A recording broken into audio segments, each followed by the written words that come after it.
Too much electricity this morning. This is a good time. We're having a lot of fun. I had to do a triple take. Ka-ching! Why? Because of parity. I didn't mean to offend. Yeah, it's not going to happen. Load management is a dirty word. Let him rip. You know what? Circumstances provide the results. What? How do you do this once? Oh, Donnie, you got such a good show there. A network that is booming. The Early Line. Only on SportsGrid. We're going to go through every single thing, and I've got a great team behind me that's going to help me get the job done. I want this to be the place that people come to. There is going to be an energy to game time decisions that you will feel night in and night out. We are going to hit every single one of those markets that you need to know about. We will have everything at our disposal, and we will use that to our advantage. There is not going to be a better place, I promise you, than Game Time Decisions. I'm Kevin Walsh. Tune in to Game Time Decisions weekdays on SportsGrid. The game is on. The stakes are high. But the action isn't just on the field. He's rearranging that ring. Get it inside! SportsGrid's in-game live. Your ultimate second screen experience. A little flyer, couple of 15.5-point live line. Every prop, every play, every day. Anything can happen. That's complete chaos. It's smarter to be on SportsGrid.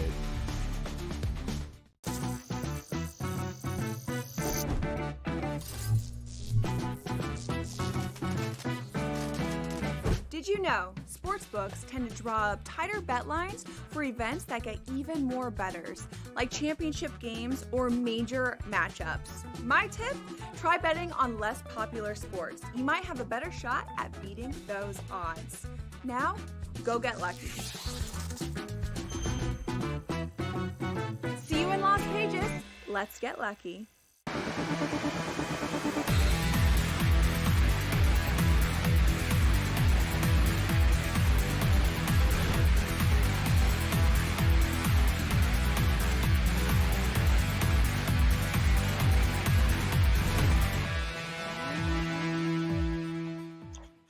And welcome in. It's in-game live game day here on the grid on this fabulous Friday, June 20th. Scott Wetzel, Adam Kaufman sitting in for Dave Sherapan tonight as we take you right up until 10 p.m. Eastern time, watching, analyzing, betting the world of sports. Wall-to-wall baseball, though we'll probably take a peek at Game 7, Sunday NBA Finals, thanks to last night's Indiana Pacers' embarrassingly easy win over the OKC Thunder. We'll get to that. We got Brady Cannon. He'll be on in about an hour or so, do a little golf with him, and then our good buddy Cam Stewart to close out the program, as we always have, right around 9:44. So Eastern time, SGPs, Black Clouds, 5 on the line. Got to get to it all. But my partner in crime for the next 2 hours, Adam Kaufman. What's going on, Adam? How are you tonight, bud?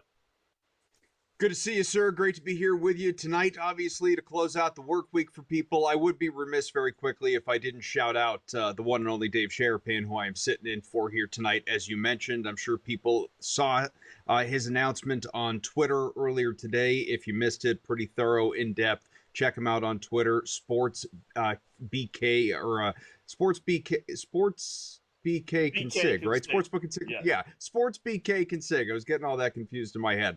But, not at top health at this moment. Obviously, he's in our thoughts. We're thinking of him nonstop. He's still going to be around SportsGrid, but, maybe a little bit less frequently in the foreseeable future. So, again, we're thinking of him constantly, and hopefully he's out there watching us.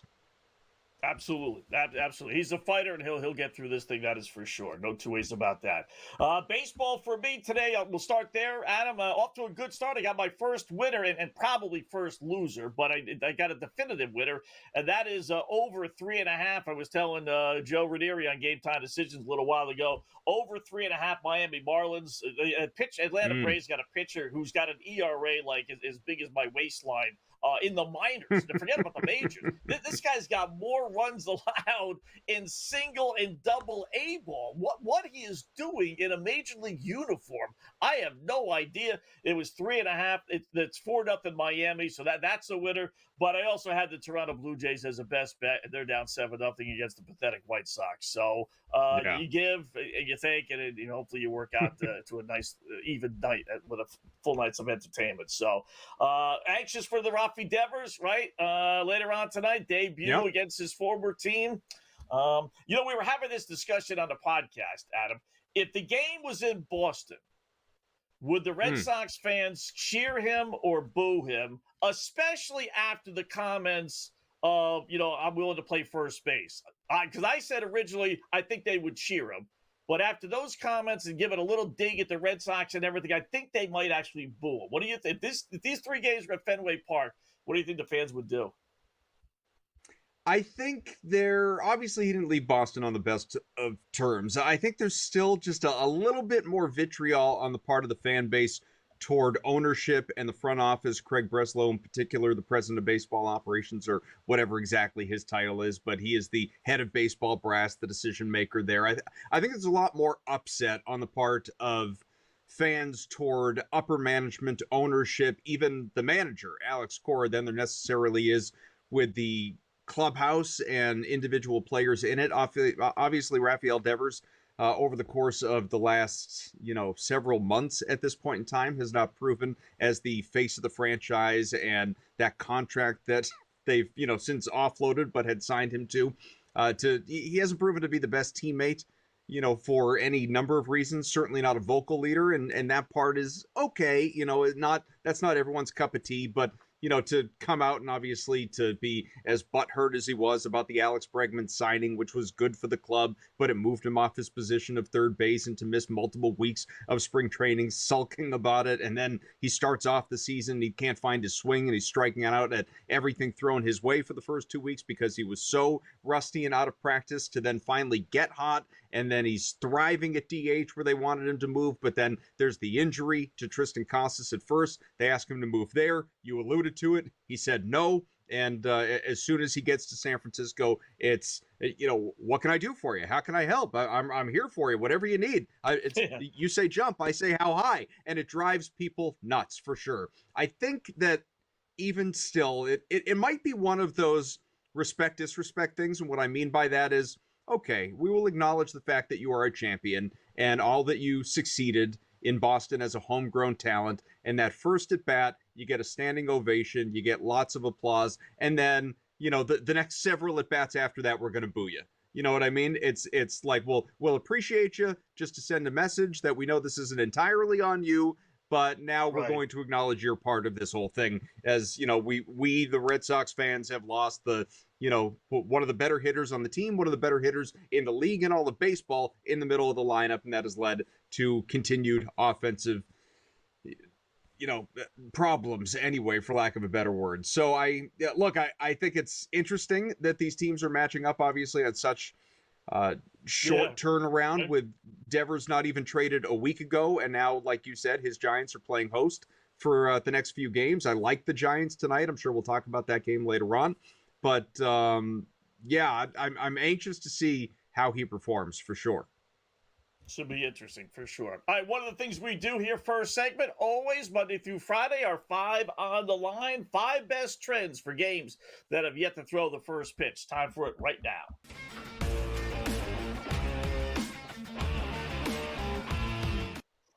All right, we'll go from 5 down to 1. We'll rip through these, and I will tell you real quickly, we had a rare. In fact, it may be the first time ever we had an offer last night.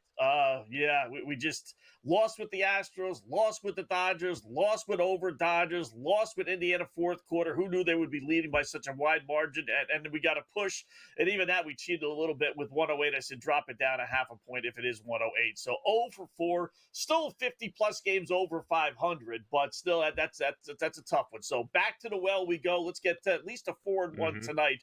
How about we'll start with that Red Sox-San Fran game. Under in the series, 6-0 last 6 meetings. Red Sox 7-1 under. San Fran 18-4 under. So let us go under 7.5. Boston versus San Francisco. Pick number 4 as we go from 5 down to 1. Twins only 3-10 their last 13 games, 1-6, including 1-6 their last 7. Brewers, on the other hand, had a nice 15-7 run. You're getting odds on this one, so let's go Milwaukee plus 134 at Minnesota. Pick number 3, or really it's not pick, but trend number 3. Colorado Rockies versus Arizona, right? You don't have to stretch too far with this one. Rockies 7-27 at home this year, including 2-11 their last 13. Diamondbacks played a little bit better late, 6-3 their last 9. So Let's go Arizona. You're going to have to pay the price on this one a little bit, minus 180. Maybe put it in a parlay with Zach Gallen on the hill. Play number 2, Nationals, 1-11. They snapped their 11-game losing streak, beating Colorado last game out, but still 1-11 their last 12. Dodgers, meanwhile, playing well, 6-2 their last 8. Put it together, and you're getting Dodgers at a really good price at home because Gore's on the hill for the Nationals, but trends say Dodgers lay the 2-1 against Washington. And that leaves us with only one, the coup de grace, creme de la creme, numero uno trend for the night. Cleveland, 10-1, straight up their last 11 against the Sacramento, Oakland, Las Vegas A's. So the number one trend, boys, where are we going to go?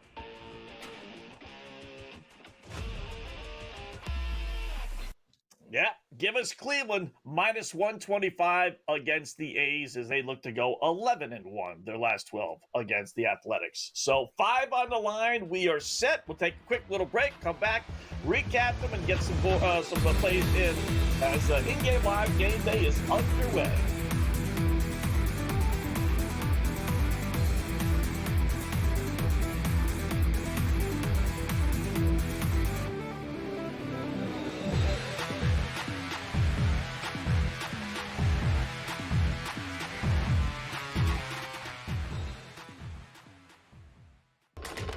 Enter into the magical world of McLuck.com, where even the smallest of spins can win real cash prizes. Adventure into over 1,000 of the best Vegas-style slot games. So what are you waiting for? Unlock your free welcome offer today. Join the fun where winners play and players win. Two guys that can do it all. Too much electricity this morning. This is a good time. We're having a lot of fun. I had to do a triple take. Ka-ching! Why? Because of parity. I didn't mean to offend. Yeah, it's not going to happen. Load management is a dirty word. Let him rip. You know what? Circumstances provide the results. What? How do you do this once? Oh, Donnie, you got such a good show there. A network that is booming. The Early Line, only on SportsGrid. We're going to go through every single thing, and I've got a great team behind me that's going to help me get the job done. I want this to be the place that people come to. There is going to be an energy to game time decisions that you will feel night in and night out. We are going to hit every single one of those markets that you need to know about. We will have everything at our disposal, and we will use that to our advantage. There is not going to be a better place, I promise you, than Game Time Decisions. I'm Kevin Walsh. Tune in to Game Time Decisions weekdays on SportsGrid. The game is on. The stakes are high.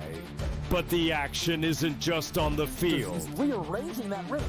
Get it inside! SportsGrid's in-game live. Your ultimate second screen experience. A little flyer, couple of thoughts. 18.5-point live line. Every prop, every play, every day. Anything can happen. It's complete chaos.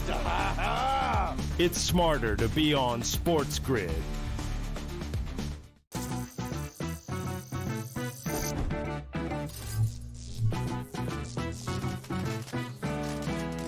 Did you know sportsbooks tend to draw up tighter bet lines for events that get even more bettors, like championship games or major matchups? My tip, try betting on less popular sports. You might have a better shot at beating those odds. Now, go get lucky.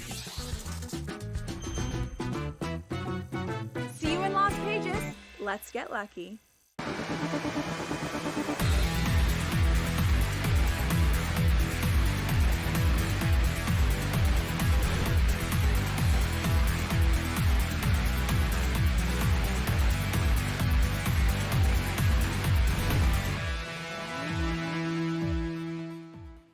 All right, welcome back in Game Live. Game Day here on the grid. Just underway. Scott and Adam in for Dave Sherapan tonight as we take you till 10 p.m. Eastern Time. Start things off with our 5 on the line. In case you missed it, little recap. Under 7.5 Boston at San Francisco. It's starting in about 2 hours or so. We got the Brewers getting just underway against Minnesota, plus 134 against the Twinkies. Arizona minus the 180 at Colorado with Gallen on the hill. We got the Dodgers minus 2-1 against the Nationals, who have lost 11 of of 12. And then Cleveland, minus 125 against the Athletics. Indians have beaten the Athletics 10 of their last 11 meetings, as probably most teams have. But still, that's a pretty solid trend. So 5 on the line. Got a bunch of games here, Adam, underway. Start at the top. The Pittsburgh Pirates got those gaudy, ugly uniforms. I'm not sure which is worse, their uniforms or their play. I don't know if you saw the play. Guy in center field comes running in, catch the ball. He lets it go by him, and he just stands there. Doesn't even run after the ball. I guess the right fielder was coming over, but still, it's not a good look when you're just standing there. Your hands like shrugged as the ball is rolling towards the warning track. But anyway, Texas 4-2. We're always betting unders on Ranger games. We have to sweat this one out. They're in the 6th inning, so we still got a shot. But Texas up. Stanky spotted the Orioles a 2-0 lead. They now lead 3-2 over Baltimore. They play bottom of the 3rd inning. And we were talking before about the White Sox, 7-0 over Toronto. I didn't see this one coming. Blue Jays playing well. White Sox have lost 8 in a row. And barring something crazy, they're going to win tonight. So any action on the board that you see right now that you like? Yeah, a lot of it. We'll see how it shapes up, obviously, but I'm pretty invested in tonight's MLB slate. So going back to the first game you were talking about, the Pirates and the Rangers, I have a Texas first 5, which, has already come home, fortunately. I also have a Texas full, and so I'm hoping they can tack onto this 4-2 lead. They've got 2 men on in scoring position right now with only 1 out, top 6. So it'd be great for me if the Rangers open this thing up, but I know you're sweating out an under. So I don't want to root, against your wallet. Yeah, if Texas, I just need Texas to win. Go ahead. I just need Texas to win. It doesn't. Yeah, I mean, not definitively. Not definitively. Yeah. Mathematically, you're still there. I am involved with the Yankees. The center fielder that I was joking about just made another goofy play as he ran into the wall. What is he? Who is that out there? Oh my goodness, is he awful? But go ahead. Sorry. I'm involved with the Yankees first 5 and full as well. Now, given the juice, obviously, in these situations, these are part of parlays that I was able to pair them up with something else and take it to plus money. But nevertheless, they need to do their part. So I was, a little concerned there. As you noted, the Orioles taking an early 2-0 lead, but the Yankees have bounced back with 3, and they are still batting with a couple men on and 2 out, bottom 3. So rooting for them to open things up as well. I have the Rays as well tonight in... I think a first 5 situation. It's either first 5 or full. I can't remember which at this point in time. But they are bottom 1, up 1-0 at home against the Tigers with 2 men on and 1 out. So a good situation for them. Just to let people know, not everything is going my way. I am invested, small investment in the Blue Jays, which, as you said, has been a disaster. They are down 7-0 against the White Sox. Marlins, Braves, that was a stay away spot for me. I didn't go near it. I'm on the Phillies tonight, first 5 and full. They're scoreless at home right now with the Mets top 4. Cardinals and Reds. Cardinals burned me yesterday. I didn't do anything with this one tonight. And I think to distinguish it properly, as you said, with the 5 on the line, it's trends, it's not picks per se, it's plays. Right. And I am against a few of them, actually, but one of them that I am against, I'm not on the Brewers, I'm on the Twins tonight. That game is just underway, top 1 and no score. And then there are some plays a little bit later on. One that burned me already earlier today, Scott, and I don't know if you were invested in this one at all. So Vecchio and I, Tom Vecchio, who of course is a host and analyst here on SportsGrid, as I'm sure people know, he and I, we do a lot of putting these baseball plays together, a lot of collabing on some of these investments. And one play that we were back and forth about today was the Cubs in the early game at home at Wrigley against the Mariners, where we saw Cal Raleigh go nuts once again, a couple more home runs. I wanted Cubs first 5. He felt more comfortable with the Cubs full. I deferred to him. I have no problem airing him out because he's right about plenty of things that I'm not. But in this particular case, he was wrong. Vecchio, if you're out there watching or listening, you were wrong. I was on the first 5, and that came home. But unfortunately, we were on the full instead, and they blew it. They were up, I think, 3-2 or something after 5 and wound up losing 9-4. So that was a disappointing way to begin the betting day, but hopefully the evening of baseball will turn things around. Pardon me. Yeah. How about Cal Raleigh, man? This guy very quietly here on the East Coast. I'm sure on the West Coast, they're taking note of him a little bit more, but especially as a catcher, right? I mean, he's going to hit more home runs than Aaron Judge, or at least he has already, and you can get a real good price if you're into the home run prop. I'm generally not, but if you are. Sitting on 29 now. Yeah, I mean, the dude is just on fire. It's unbelievable. So thank God for this him. is Because, like Piazza, Padre Rodriguez. Yeah, right. Yeah. Carlton Fisk. Power hitting really catchers. made ourselves. Yeah, it's amazing. Without a doubt. So, yeah. No, it's crazy. He had 2. Garver had 2 today as well, though he only has 3 on the year. You must have a guy in baseball, though, that no matter what, you can't get him right. Like, for me, that's Cal Raleigh. I've probably 5 to 10 times this year, I have bet on him to homer. He hasn't done it one time. I feel like every day that I don't bet him to homer, he goes yard. Yeah. Mine is a team. Mine's the Atlanta Braves. Okay. It's more. I'll bet on them, and man, they'll never win. I'll bet against them, and they'll win. That's why tonight I ended up doing the run total with the Miami Marlins. I said, you know what? That's enough of betting on or off. Just I know the Marlins are going to get 4 runs against this pitcher. So yeah, everyone's got those teams or players that you just can't get right. You're always behind the 8 ball. It is amazing for gamblers how that always kind of pans itself out. So. I was on the Phillies, or am on the Phillies, I really should say, tonight as well. Yeah. A little disappointed that it's no score, bottom of the 4th inning. This guy pitching for the Mets, Blade Tidwell, 0-1, with an ERA over 14. It's only his 2nd career appearance. Mets own. For as bad as they play against the Braves, they play great against the Phillies. 9-2 against Philadelphia, last 11, including 5 straight wins. Big series for the Mets. We'll talk more about it when we come back, but it is a huge series. So far, no score in the 4th.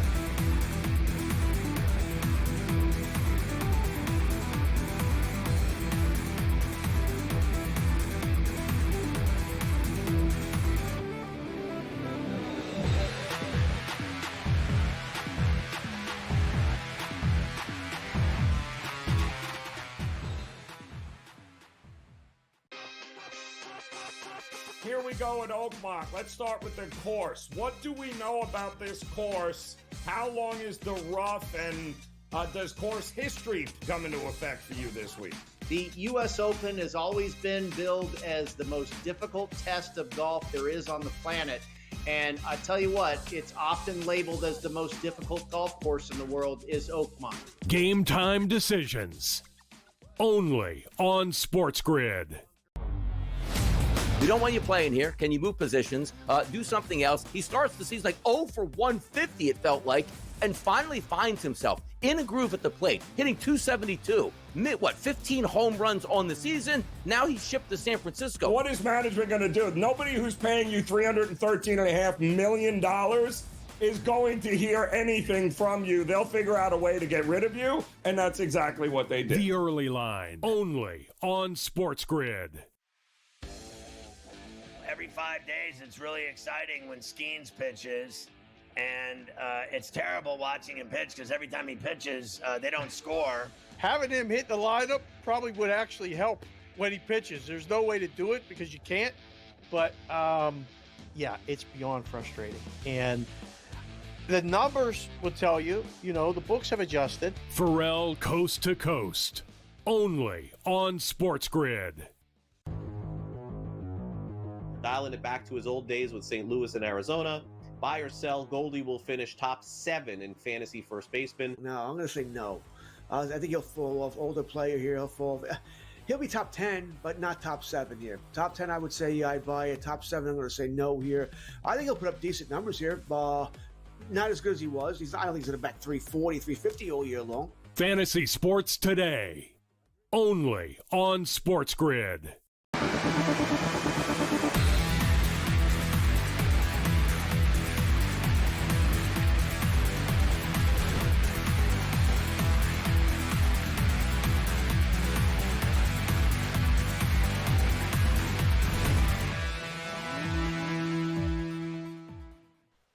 Welcome back in Game Live, Game Day here on the grid. Scott and Adam number 1, third segment. You know what we do, third segment of hour number 1. Time for a little SGP same game parlay.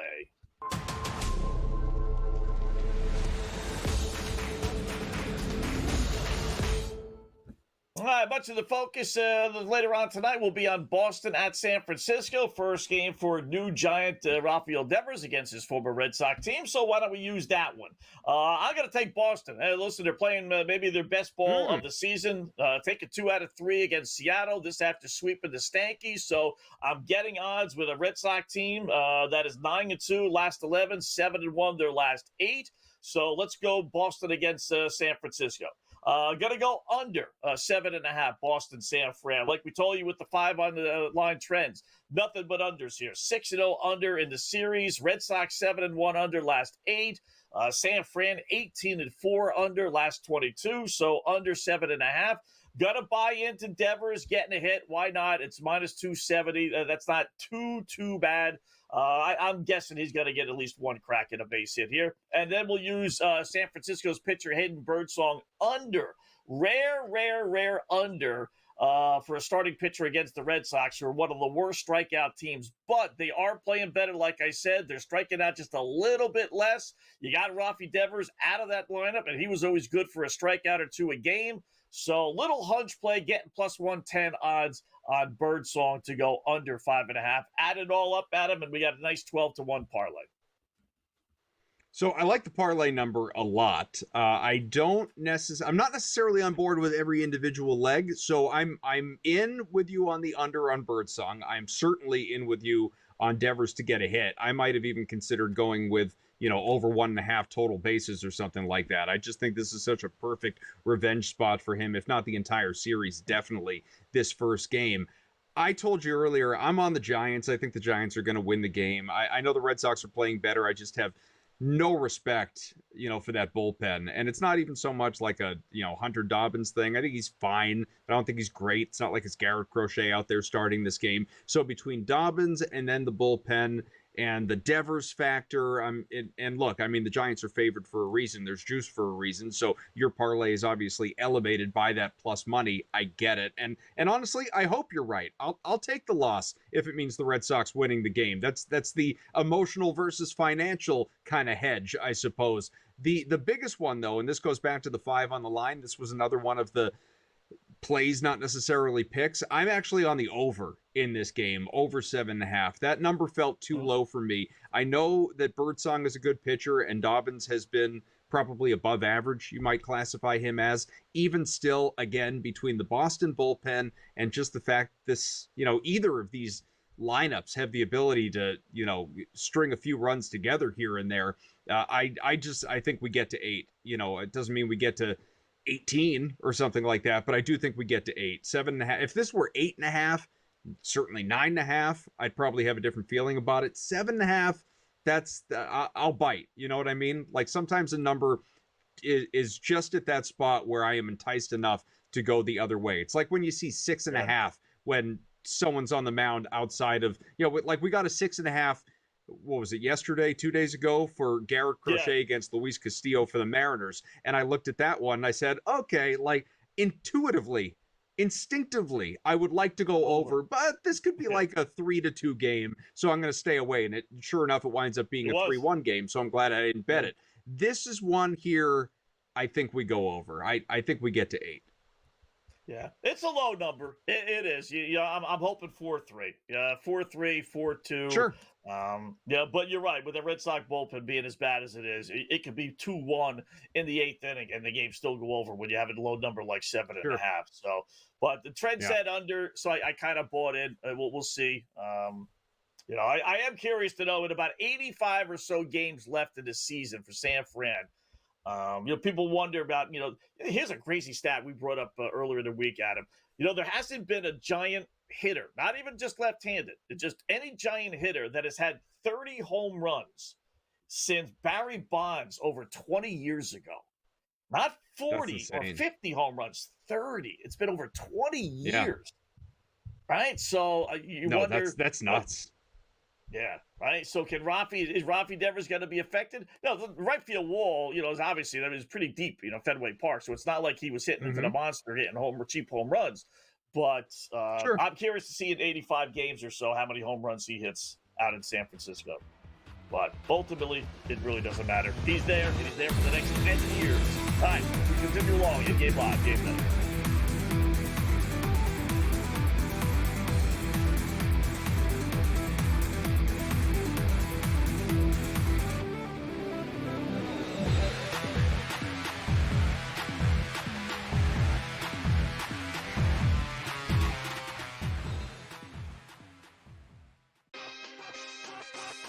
Here we go at Oakmont. Let's start with the course. What do we know about this course? How long is the rough, and does course history come into effect for you this week? The U.S. Open has always been billed as the most difficult test of golf there is on the planet.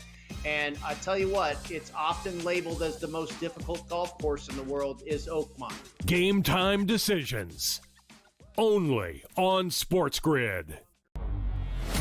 We don't want you playing here. Can you move positions? Do something else. He starts the season like 0 for 150, it felt like, and finally finds himself in a groove at the plate, hitting 272. 15 home runs on the season? Now he's shipped to San Francisco. What is management going to do? Nobody who's paying you $313.5 million is going to hear anything from you. They'll figure out a way to get rid of you, and that's exactly what they did. The early line, only on SportsGrid. Every 5 days, it's really exciting when Skeens pitches. And it's terrible watching him pitch because every time he pitches, they don't score. Having him hit the lineup probably would actually help when he pitches. There's no way to do it because you can't. But, yeah, it's beyond frustrating. And the numbers will tell you, the books have adjusted. Pharrell coast to coast, only on SportsGrid. Dialing it back to his old days with St. Louis and Arizona. Buy or sell, Goldie will finish top 7 in fantasy first baseman. No, I'm going to say no. I think he'll fall off. Older player here, he'll be top 10, but not top 7 here. Top 10, I would say I'd buy it. Top 7, I'm going to say no here. I think he'll put up decent numbers here. Not as good as he was. I don't think he's going to bat 340, 350 all year long. Fantasy Sports Today, only on SportsGrid.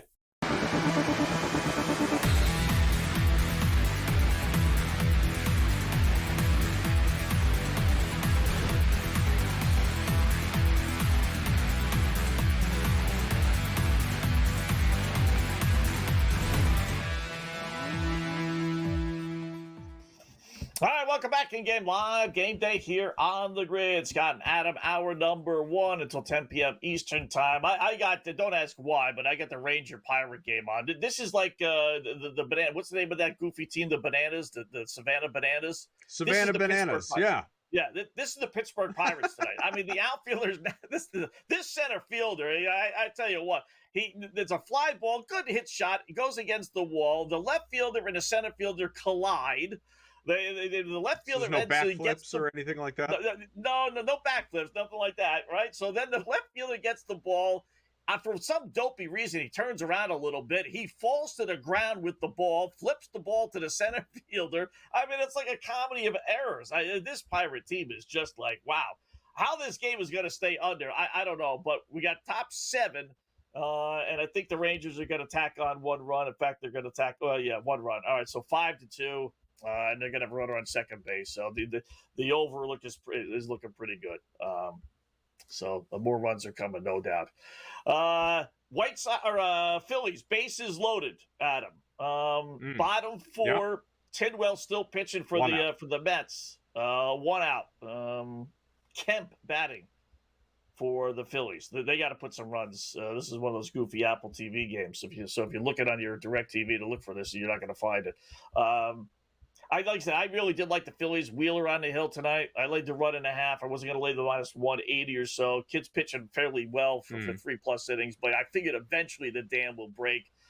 FanDuel's got a monster number on it just because you got the bases loaded. Otherwise, I'd say bet Philadelphia, but it's minus 265 in a scoreless game. Can't do that. I tell you what I would do is just do what I did earlier. I won't double down, but I'd grab the Phillies laying a run and a half, and that's minus 104. You got the bases loaded, and the Mets are about to go to their bullpen. So that's a pretty good head start into that laying run and a half. And they just locked it up. So let's see if they come back with it or not, or Philadelphia scored. Yeah, I'll be honest, I'd go the other way. And this is someone who's, I would love for the Phillies to explode for 7 runs in this inning or something like that. I've got them first 5, I've got them full game. But if I'm looking at this purely as a bettor and I'm looking for the opportunity, like you said, it's a monster number, both sides, and there's still no score. A double play here by the Mets and you get out of this thing scoreless, and all of a sudden that number is going to plummet on on the Mets side of things. So if you invest, I mean, what can you get the Mets at plus money right now to win this game, given that obviously the expectation is they're going to fall behind by multiple runs here in this inning. That's what the algorithm is going to tell you. It's what the books are going to tell you. I'm going to see if it's unlocked itself and what kind of number we're plus 240 because the Phillies just got one. Yeah, they just got one and made it out simultaneously. So fielder's choice of some kind, I would assume. But plus 240 for the Mets, minus 330 for the Phillies.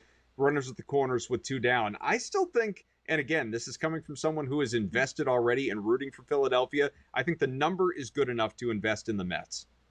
Yeah, that's actually not bad. If you told the Mets you can get out of this thing with the bases loaded, one out, and give up only one run, with a rookie pitcher in his second appearance, I think they'd say, okay, they'll sign up for that. In fact, I think they'll say through 4, you don't be down 1-0 at the beginning of the game. They probably would, sign up for that. So sure.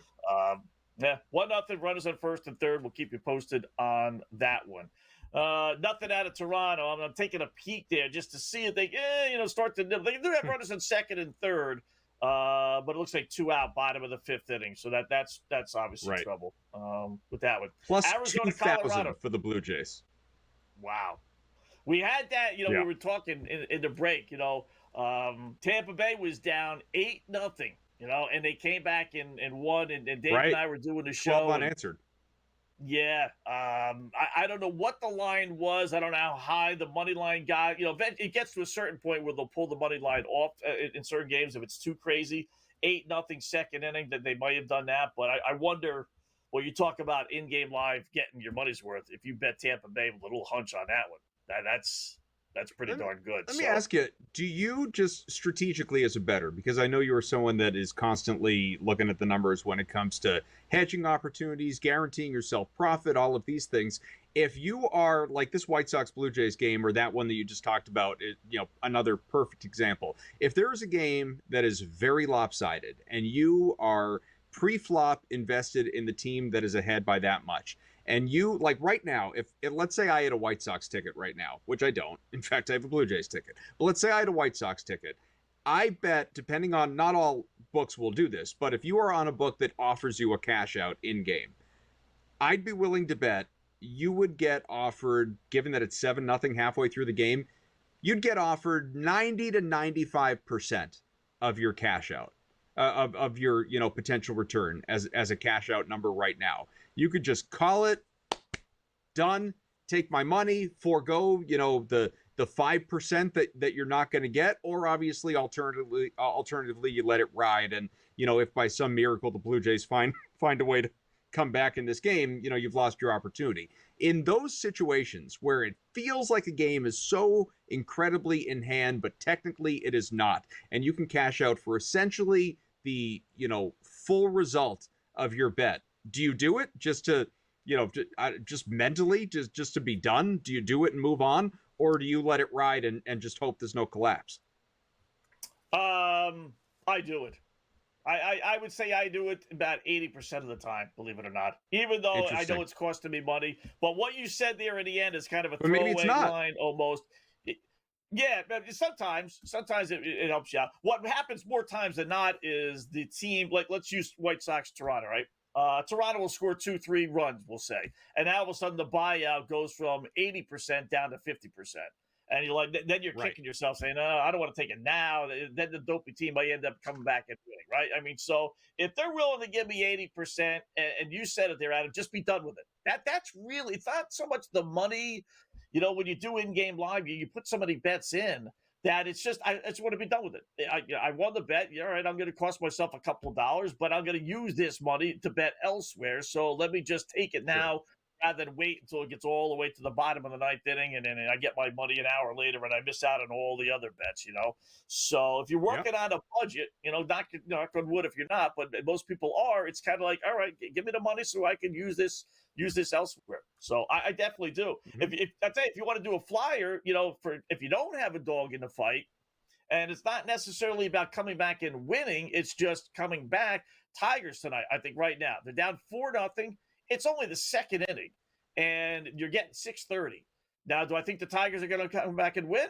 Maybe not. But if I can get them to score a couple of runs and have 6:30 ticket on the Tigers right now, and then be able to have Tampa Bay be a 2, maybe 3-1 favorite, 3.5 to 1 even. Then I can bet Tampa Bay and I get a free ticket on the Detroit Tigers. So I do look for spots like that, and I think the Tigers right now plus 630 only in the second inning is an ideal spot. Well, that's the thing. To your point, it just hit top of the third now, and it's 4-0. You have 7 innings of at bats. You have 21 outs for the Tigers to get 4 runs, which maybe they lose this game 4-0, but also maybe they score 4 runs in 1 inning. I mean, there is like any range of outcomes here in this game. I think that's, and as we're talking about it, it's down to plus 560. I think that plus 630 is a hell of a number to be able to get Detroit at down by 4, knowing that you have an eternity left in this game. Absolutely. Arizona getting set to start with Colorado. Diamondbacks a minus 162 favorite, which on the surface is like, well, that's not bad against Colorado. But the Rockies playing a little bit better. And Zach Gallen, Adam, boy, he's been bad. He's given up 4 runs or more in 6 of his last 7 starts. I mean, it's just been like that's awful. I mean, dare I say it, the Rockies might be a live dog. I know we got to get to a break here, but, I might go team total on Colorado tonight. I know that the Rockies were one of the 5 on the line earlier. I'm invested in Arizona. It's a little bit. I agree with everything you said about Gallen. He has not been good this year, and the ERA is up damn near 6. But you got to remember it's the Rockies. You got to remember it's Austin Gomberg. I just think Arizona finds a way to get this thing done. But I'd go full game, not first 5. Yeah. All right, more coming up.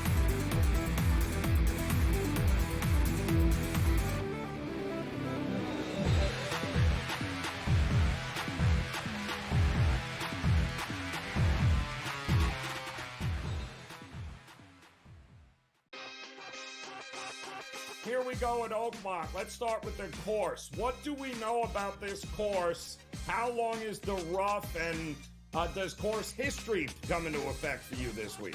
The U.S. Open has always been billed as the most difficult test of golf there is on the planet. And I tell you what, it's often labeled as the most difficult golf course in the world is Oakmont. Game time decisions. Only on SportsGrid. We don't want you playing here. Can you move positions? Do something else. He starts the season like 0 for 150, it felt like, and finally finds himself in a groove at the plate, hitting 272. 15 home runs on the season? Now he's shipped to San Francisco. What is management going to do? Nobody who's paying you $313.5 million is going to hear anything from you. They'll figure out a way to get rid of you, and that's exactly what they did. The early line, only on SportsGrid. Every 5 days, it's really exciting when Skeens pitches, and it's terrible watching him pitch because every time he pitches, they don't score. Having him hit the lineup probably would actually help when he pitches. There's no way to do it because you can't, but it's beyond frustrating. And the numbers will tell you, the books have adjusted. Pharrell coast to coast, only on SportsGrid. Dialing it back to his old days with St. Louis and Arizona. Buy or sell, Goldie will finish top 7 in fantasy first baseman. No, I'm going to say no. I think he'll fall off. Older player here, he'll be top 10, but not top 7 here. Top 10, I would say I'd buy it. Top 7, I'm going to say no here. I think he'll put up decent numbers here. Not as good as he was. I don't think he's going to bat 340, 350 all year long. Fantasy Sports Today, only on SportsGrid.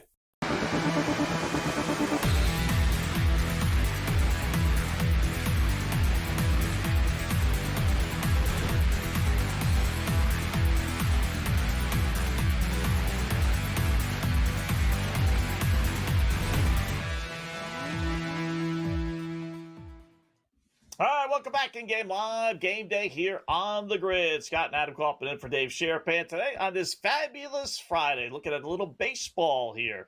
We got Brady Cannon coming up in about 15 minutes or so. We'll do some golf, and then we got Cam Stewart next hour. We'll do a little bit of everything with Cam. There really is no rhyme or reason on where you just turn Cam on and he just kind of goes. So who knows what he'll have for us later on. So, back to Arizona and Colorado. But, you look at the Diamondbacks, a little bit of a disappointment, right? right? And Zach Allen's got to be right at the top of the list. But ultimately, Adam, I think you're right. Ultimately, it's still Arizona and it's still Colorado. And Colorado's going to get some wins. They're not going to lose every single game.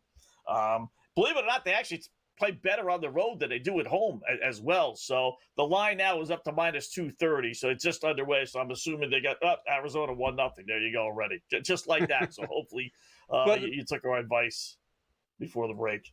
Well, so let me ask you with Colorado, and we for weeks have been talking about this Rockies team, and anytime we're together, and the fact that obviously this is a historically bad team, and it's one that, it doesn't have any sort of bright future, and do you blindly bet against them, and yada, yada, yada. And as we get basically toward the midpoint of the MLB season, we're awfully close to it in terms of number of games. Most, if not every team, is into the 30s or higher in terms of wins. And then you get to obviously the White Sox, who are at 23, the Marlins, who are right there, they're at 29, and then of course the Rockies, who are at 17. But I feel like I'm guilty of this. I don't know about you. Sometimes I still look at the Rockies or talk about the Rockies like they're this 8-9 win team, as opposed to one that's 500 over the last 10 games and is actually, by Rockies standards, kind of gotten hot. So at what point, and it doesn't mean tonight, again, I liked Arizona tonight, but at what point do we, I don't know, kind of take the Rockies a little bit more seriously, view them as less of a joke? When they start beating a halfway decent team, like if they could take 2 out of 3 against Arizona, and really from a better standpoint, 1 out of 3, right? Because that's, with their numbers being as bad as they are, odds-wise, you just need 1 win. You win 1, and more times than not, you're going to break even, if not win some money. So if they can, it's nice to be able to beat Washington. It's nice to be able to beat, Miami. They swept the series. But If you look at their wins, and boy, it's against the worst teams in baseball. It really is amazing. Athletics, I can't say Tampa Bay, but Athletics, Miami, Washington, a couple of times they had 2 series against them. They do have 1 win against Atlanta, but they're an under 500 team. So they would have to really kind of, do well against. They have their chance coming up. They got 3 at home against Arizona this weekend. Then they got 3 against the Dodgers. Then they got 3 at Milwaukee, and then they have 3 against Houston before they get to play the White Sox. Let them. How many games is that? 3, 6, 9. It's 12 games. 3. All right. If they garnered my respect and I would no longer automatically play against them, I probably, if they won 4 of those games, went 4-8, okay, it would be like, all right, you know what? They're actually halfway decent now. If they go 2-10, then it's just keep betting against them. What about you? Yeah, I just think it's funny because I don't look at the Rockies and the White Sox the same way. I will not just blindly anymore bet against the White Sox because they have caused me enough grief, winning some games that it feels like they shouldn't late in some of these games. But sort of in a vacuum, Scott, they're not that much different. They're really not. If you're just like 17 wins versus 23 wins when you're almost 80 games into a season, what's the difference? It's a win a week, not even, right? So it's like so that's what I'm kind of getting at here is, like Sox, why have any level of respect for Chicago and not Colorado? Like, shouldn't we kind of look at these teams similarly? White Sox actually have a worse road record, believe it or not. Colorado, with their recent little winning streak here, has got 10 wins, and the White Sox only have 7. So, yeah, they were just on such a historic pace to lose every single game, Colorado. That there's no way they're going to do that. But in the same way that the books have adjusted to the totals in Sacramento, maybe we need to adjust our thinking on the Colorado Rockies. Ooh. Yes. By the way, Detroit Tigers just hit a 3-run homer. It's now 4-3. You see? It's amazing. Just like that. Who got in plus 630? Yeah. This is one rare time where FanDuel, I wouldn't say wasn't right, but generally you could tell if you do this long enough to know that FanDuel's odds are ahead of their outs and their little logo that they have there with how many runners on base and how many outs there are, right? Because they had the Tigers at plus 680, but it showed 2 runners on with 2 out. And I said, they wouldn't be giving you plus 680 if it's still the top of the third inning. So I'm sure they're headed to the bottom of the third. It's 4-0. And lo and behold, some guy hit a 3-run home run. I don't know how, but they did. It's 4-3, and now it's all the way down to 220. So now exploit the algorithm, Scott. Yeah, how about that? Yeah, not bad.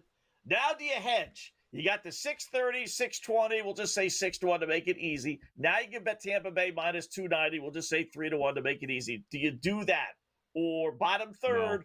No. Or do you hope that Detroit comes all the way back and at least ties the game? I think I hope that Detroit comes back and takes a lead and then get me a plus money number on the Tampa side so that I can plus money on both sides. Yeah. Why is Arizona, I will say all this talk about Colorado, they have a 1-0 lead heading to the bottom of the first inning, and they're only minus 188. Yeah, that's interesting, because wasn't it minus 180 coming in? Yeah, right. I mean, it lowered a little bit, but that's weird, right? Yeah, I feel like that should be, even if it was minus 165 or something like that. Just the fact that they have the lead, and I know we're barely underway in this game, but that to me should be at least minus 200. That doesn't seem right. Yeah, that doesn't seem right. Yeah, at all. I agree with you. Very weird. All right, we're holding on to our under Texas 8.5 ticket. 5-2 bottom 7-0. Rangers have had 5 zillion runners on base, but they haven't really been able to tack on any more since an early 4-2 lead, except one time. So, all right, Black Cloud play of the day coming up next here in a minute.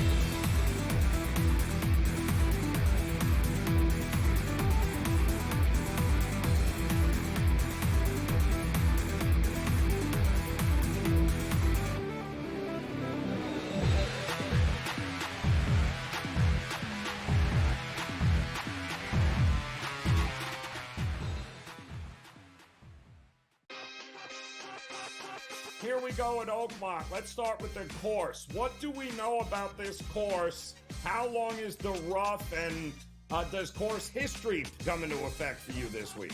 The U.S. Open has always been billed as the most difficult test of golf there is on the planet. And I tell you what, it's often labeled as the most difficult golf course in the world is Oakmont. Game time decisions. Only on SportsGrid. We don't want you playing here. Can you move positions? Do something else? He starts the season like 0 for 150, it felt like, and finally finds himself in a groove at the plate, hitting 272. 15 home runs on the season? Now he's shipped to San Francisco. What is management going to do? Nobody who's paying you $313.5 million is going to hear anything from you. They'll figure out a way to get rid of you, and that's exactly what they did. The early line, only on SportsGrid. Every 5 days, it's really exciting when Skeens pitches, and it's terrible watching him pitch because every time he pitches, they don't score. Having him hit the lineup probably would actually help when he pitches. There's no way to do it because you can't, but yeah, it's beyond frustrating. And the numbers will tell you, the books have adjusted. Pharrell Coast to Coast, only on SportsGrid. Dialing it back to his old days with St. Louis and Arizona. Buy or sell, Goldie will finish top 7 in fantasy first baseman. No, I'm going to say no. I think he'll fall off. Older player here, he'll be top 10, but not top 7 here. Top 10, I would say I'd buy it. Top 7, I'm going to say no here. I think he'll put up decent numbers here. Not as good as he was. I don't think he's going to bat 340, 350 all year long. Fantasy Sports Today, only on SportsGrid.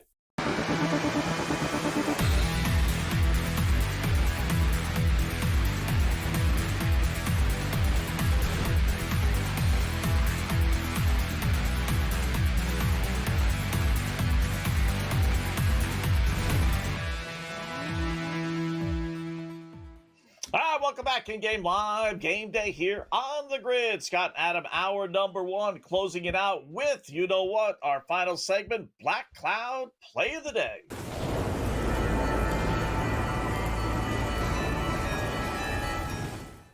All right, this is the play where if you're a dollar player, you reach deep down into your pocket, you make it a $2, who knows, maybe even a $3 bet. We hit with Jacob Lopez. Man, we're all over that one. I knew that. He ended up, I think, with like 8 or 9 strikeouts yesterday. His number was 4.5 plus money. Love that. So we're now 21 games over 500. 47-26. So we lost the 5 on the line. We hopefully gained some of it back anyway with the Black Cloud. So where are we going to go today? There you see. There you go. Cha-ching, cha-ching. Play him because he's got a ton of strikeouts. I don't know what that line was at 4.5. That was just crazy. So this is another little crazy line in that I'm a little surprised it's as low as it is. We're going to head out to L.A., Anaheim. We're going to go with the Astros minus 170 against the Angels. Hunter Brown's pitching for the Astros. Man, he has been just great this year. 8-3, 1.88 ERA. You can count on one hand how many games he's given up more than 2 runs. Literally, he's given up 3 runs in one game, 5 in another. Everything else has been 2 or less, and they're littered with nothing but 1, 0, 1, 1, 0, 1, 0, 0, 0, 2, 2. He's allowed 5 runs in a bad outing against Tampa Bay and 3 in a relatively bad outing against the White Sox, oddly enough, 2 light-hitting teams. But other than that, the guy's been lights out. I don't generally make a whole lot of bets based on who's pitching because these guys only go 5-6 innings at best. But I am going to go with that tonight. Give me the Astros, Adam. Angels flew all the way from New York yesterday. Played an afternoon game, but still, it's a long flight. They're back home after a long East Coast trip. Generally, you play against those teams first time out. So give me the Astros minus the 170. Yeah, listen, I take who's pitching into account very heavily when I am betting baseball. Yeah, now, maybe really that's don't. not always smart, really but I do. Now, I do, but what I will say is I don't necessarily really lean into it when it comes to full game.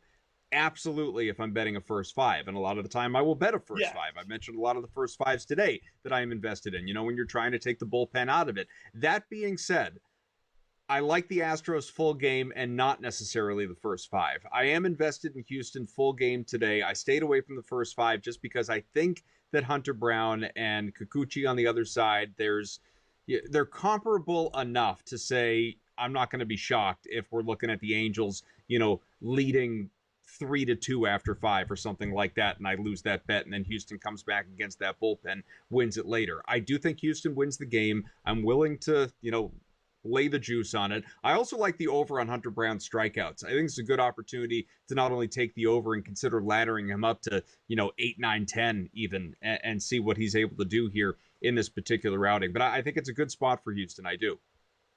Yeah. I don't play first 5 that often. It's a smart bet. It really is. I probably should do it more often because of what I just said. You're betting on a pitcher. It's like betting a football game with the Cincinnati Bengals and then being told, oh, yeah, by the way, he's not playing second half. It's like, why? Well, why not? That's what I'm making my bet on, Yeah. So it's same thing.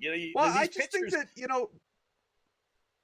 yeah, I was just going to say, I think that it's, like, was it yesterday or the day? I think it was yesterday that we saw that doubleheader between Detroit and Pittsburgh. And so, I had a first 5 pairing of Tariq Skubal, first 5, so Detroit first 5 money line in game 1, Paul Skeens first 5 money line, Pittsburgh first 5 money line in game 2. Put those two together, get a plus money number on it. Because, again, if you think enough of the starting pitcher, whether it's, Fried tonight for the Yankees, and he just got home with his first 5. DeGrom with the Rangers, he got home with his first 5. I just think if you can, I still bet full games, but like before last year, I never bet first 5s. It was always full games, and I was watching time after time after time, Scott, of bullpens throwing away great pitching outings, and it would just evaporate, like going into the 9th inning, and I'm losing a bet. After cruising through 8, it was infuriating. So that doesn't mean you're never going to lose a first 5. Of course, starters have bad days, or maybe you're on the wrong side of a 1-0 decision, and that's painful too because your starter did his job, but the bats didn't. There are any number of different ways to win or lose a bet, obviously, but I think it's just what are the controllables? And if you feel like you can control your starter, or at least you have some sense of what you're going to get, whereas the bullpen's a complete wild card. Go there. Yeah, it's amazing. You look at the outs. I like playing the out prop. And most of these guys, even the really, really good pitchers, basically between 5 and 6 innings. That's it. All right, hour number 2 coming up next.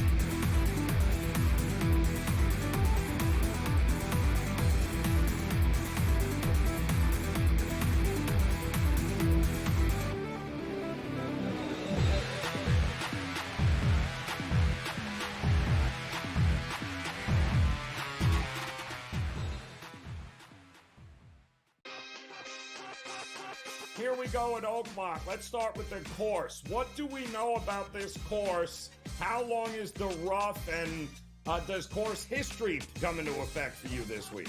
The U.S. Open has always been billed as the most difficult test of golf there is on the planet.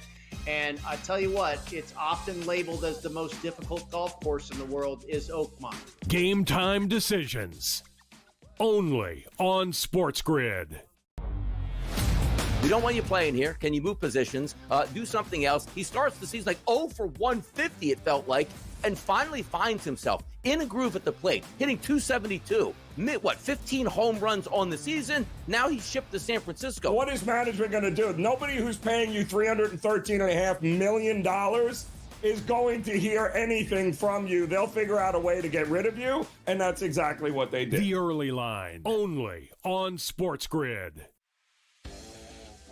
Every 5 days, it's really exciting when Skeens pitches, and it's terrible watching him pitch because every time he pitches, they don't score. Having him hit the lineup probably would actually help when he pitches. There's no way to do it because you can't, but yeah, it's beyond frustrating. And the numbers will tell you, the books have adjusted. Pharrell coast to coast, only on SportsGrid. Dialing it back to his old days with St. Louis and Arizona. Buy or sell, Goldie will finish top 7 in fantasy first baseman. No, I'm going to say no. I think he'll fall off. Older player here, he'll be top 10, but not top 7 here. Top 10, I would say I'd buy it. Top 7, I'm going to say no here. I think he'll put up decent numbers here. Not as good as he was. I don't think he's going to bat 340, 350 all year long. Fantasy Sports Today, only on SportsGrid.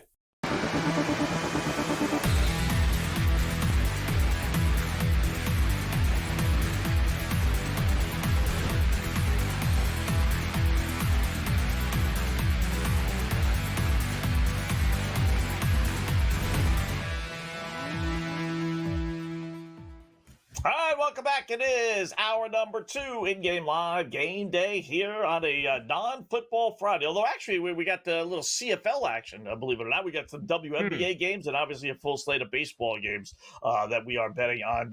Yours truly, and along with Adam Kaufman in for Dave Sherapan tonight. We got Brady Cannon coming up in about 10 minutes or so.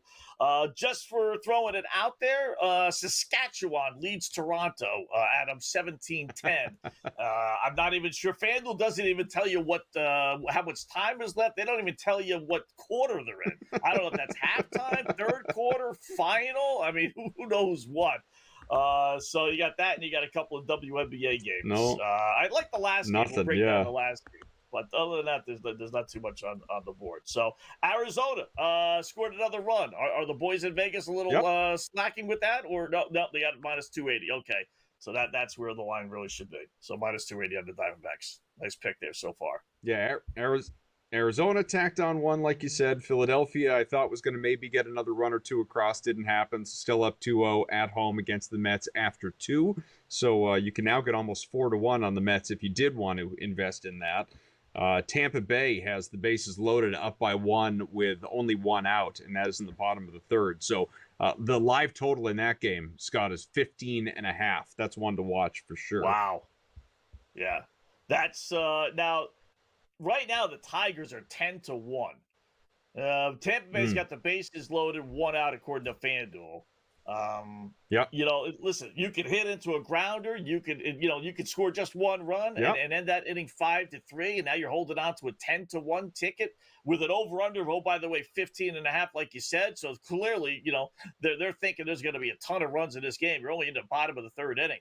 Oh, that's why. I see again. That's 7-3. Yeah, yeah.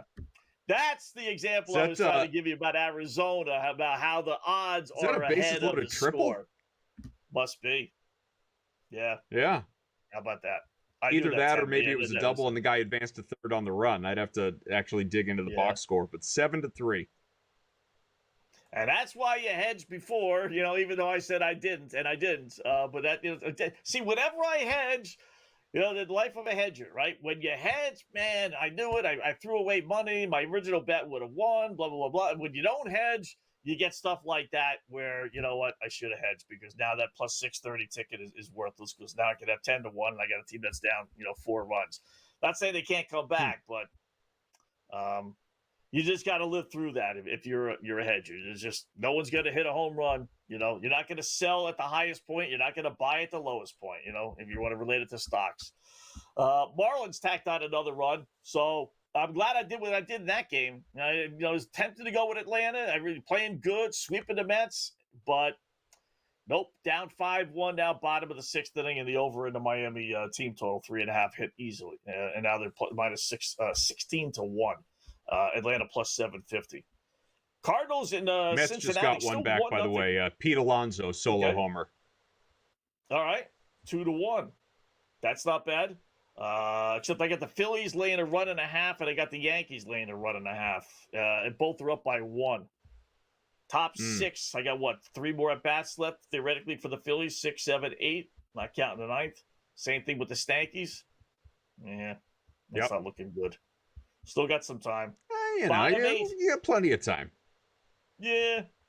Top of the 9th they go. Texas 5-2 over Pittsburgh. I'm telling you, I'm not saying this is going to go under, but I bring this up with SharePad all the time, Adam. I've seen enough of these Texas games. It is so weird how they score runs the first 5 innings or so, and then it just stops. Just like a faucet, you just turn it off. This was 4-2, top of the 5th inning. With an over-under of 8.5, depending on which number you got, right? I mean, you think the bet is dead. It's 4. I got 6 runs, and I got half the game left. Nothing bottom 5, nothing 6th, 1 in the 7th, nothing 8th, and now we got to survive the night for the under. At least you got a shot if you want to. And it's back down to the original number. Mets just homer again? Yeah. McNeil, back-to-back homers. Yep, back-to-back homers. So, and what did I say? Like 3 minutes ago, I said you could still invest in the Mets at 4-1. So if anyone, did do that, obviously you're sitting in a tie game now where all of a sudden it's basically a pick 'em. On FanDuel, it's New York minus 111, Philadelphia minus 115. Battle of former Met pitchers against the Mets. Wheeler pitching well, shutout baseball through 5, and Taijuan Walker comes in and gives up back-to-back, or at least 2 home runs. Wow. And you can't really blame the Phillies, I guess. Wheeler threw 98 pitches. I'm big on taking these guys out, right after 80, 85 pitches. But he threw 98, threw 5. He obviously wasn't going to go the whole way. So that they yanked him. So 2-2, just like that. Well, I know it's weird. Look, I'm just glad it happened in the 6th. It's the Braves. Versus the 5th. Your first 5. Yes. Yeah. And that's why, you'd be looking at a void situation. Yeah. And that is a great example of why. Because most really good starters will go 5. Sometimes they'll go 6, but they're going to go at least 5, and then they get yanked, and then, you're sitting on a monster ticket with a bullpen that stinks with the Philadelphia Phillies. So that really is a smart play, first 5. I don't play it. We're going to turn you. We're going to turn you into a first 5 guy. Yeah. I mean, I have so many other plays that it's just like, man, you got to pick your spot. I like the. I'm getting addicted. It'd be a small sample size, but you should experiment with it for like a week and just see what you think. Yeah, and just see how it plays out. The one disappointing thing, Adam, is you don't really, that I've noticed anyways, you don't really get a major discount. Like if a team is a 2-1 favorite, first 5 go the other way, minus 1.8. Really? Oh, yes, it's even higher, right? So you're not like it, for today. So what was Philadelphia coming into this game? I'm trying to remember what all right, so minus 190. So that means the first 5 for Wheeler was probably like minus 210, minus 215. That kind of situation. So even higher. Some people out there may be into playing a bet like that. I'm not, but I'll pair it up with something that I like to get myself in the vicinity of even money and do it that way, maybe even plus money. But these are some of the things that you do have to take into consideration, because obviously it's not, if you're leaning into a first 5 matchup because of the starting pitcher, you're not outsmarting the books. It's not like the books are unaware that that team is better or should be better in the opening innings because of the starting pitcher thinking about it the exact same way that you're thinking about it. So yeah, the number is going to be worse, but your bet in theory has a higher likelihood of hitting. Yeah.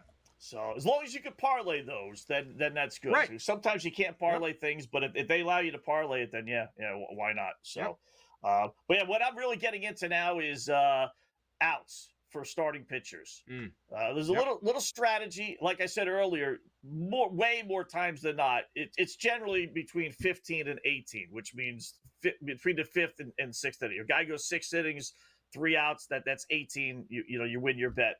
Every once in a while, you'll see it like an 18.5, but for the most part, it's 6 or less. And if you really kind of reason it out, facing a good team, facing a non-strikeout team, they get the ball in play, bet on the pitcher who's at home because the opposing team bats first. There's little ways that if you think about it, you could do fairly well with those. At least I have so far. So that's my latest little thing. As we get done with NBA and NHL, you kind of find different ways to bet these baseball games outside of just who's going to win and how many runs are being scored. So pitcher outs are what's good for me. All right, quick little break. Got a pretty good golf tournament going on, the Travelers Championship. And look who's on the leaderboard. Brady Cannon will join us next to talk about it.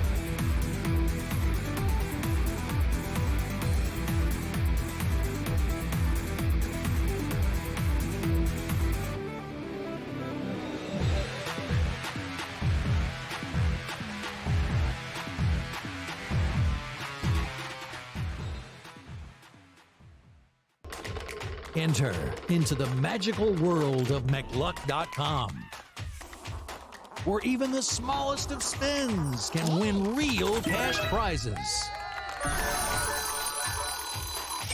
Adventure into over 1,000 of the best Vegas-style slot games. So what are you waiting for?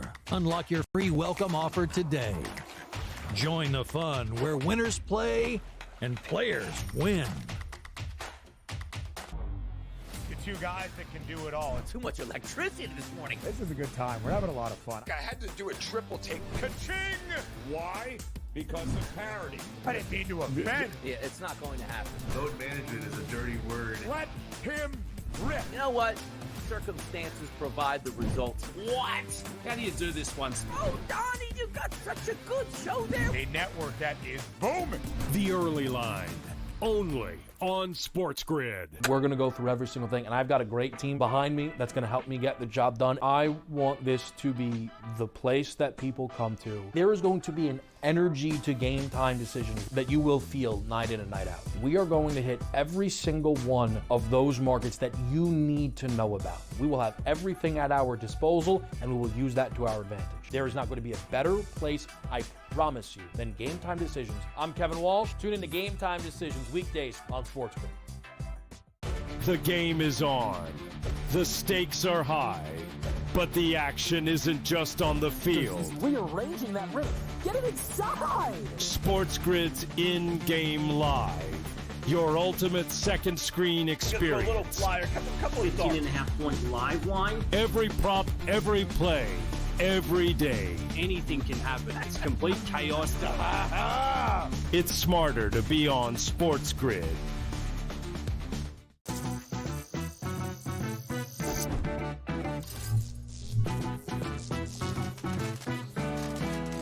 Did you know sportsbooks tend to draw up tighter bet lines for events that get even more bettors, like championship games or major matchups?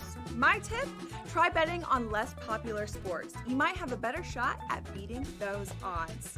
Now, go get lucky. See you in Las Vegas. Let's get lucky.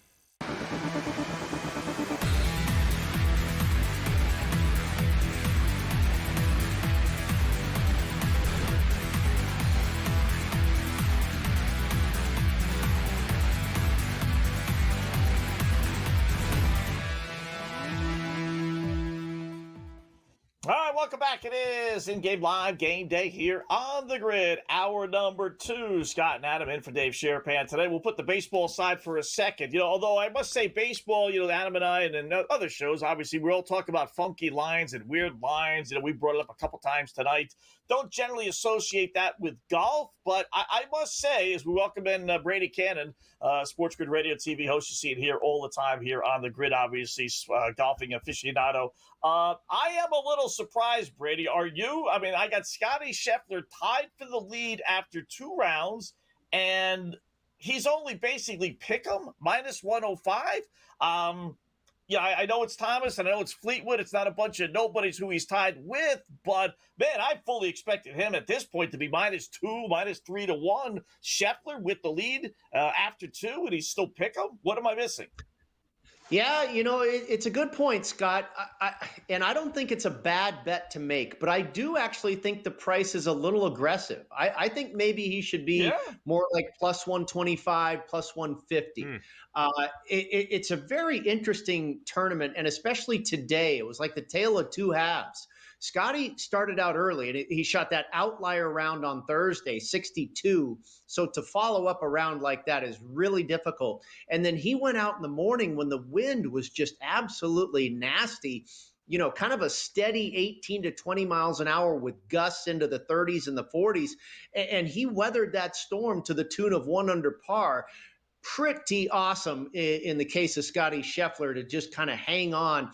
Now, there's not much wind in the forecast for the weekend, so I think that's, possibly to your point, a good spot to bet him, because now, I mean, if he was able to handle today in a pretty negative situation, what's he going to do, when the going gets easier over the weekend? You're right. There's some big names right there with him. The golf tournament really started today with half of the guys in the morning, shooting big numbers because of the wind. And then the wind died down in the afternoon, and a lot of guys made up a lot of ground, making a lot of birdies. So I tell you what, Tommy Fleetwood at 5, the guy never wins, right? Well, what a lot of people don't understand is he's won 12 times. It's all been on the European Tour. He's never won on the PGA Tour, but he looks pretty good right now. I mean, I think there might be 10 different guys that could win this thing right now. And if Scotty at roughly even money you feel good about, again, I'm not going to criticize you for making that bet. Well, so Brady, it's funny because I saw that number, the minus 105 on FanDuel for Scotty to win, and that was going to be my first question too. I looked at it the same way Scott did. I was like, what? This doesn't feel right. What am I missing here? But then when you start to really kind of just dig into the leaderboard, whereas last week, you and I talked a lot last week, and we're looking at that, the whole sort of length of the leaderboard, it was noticeable. It was special if somebody was shooting sub 70, right?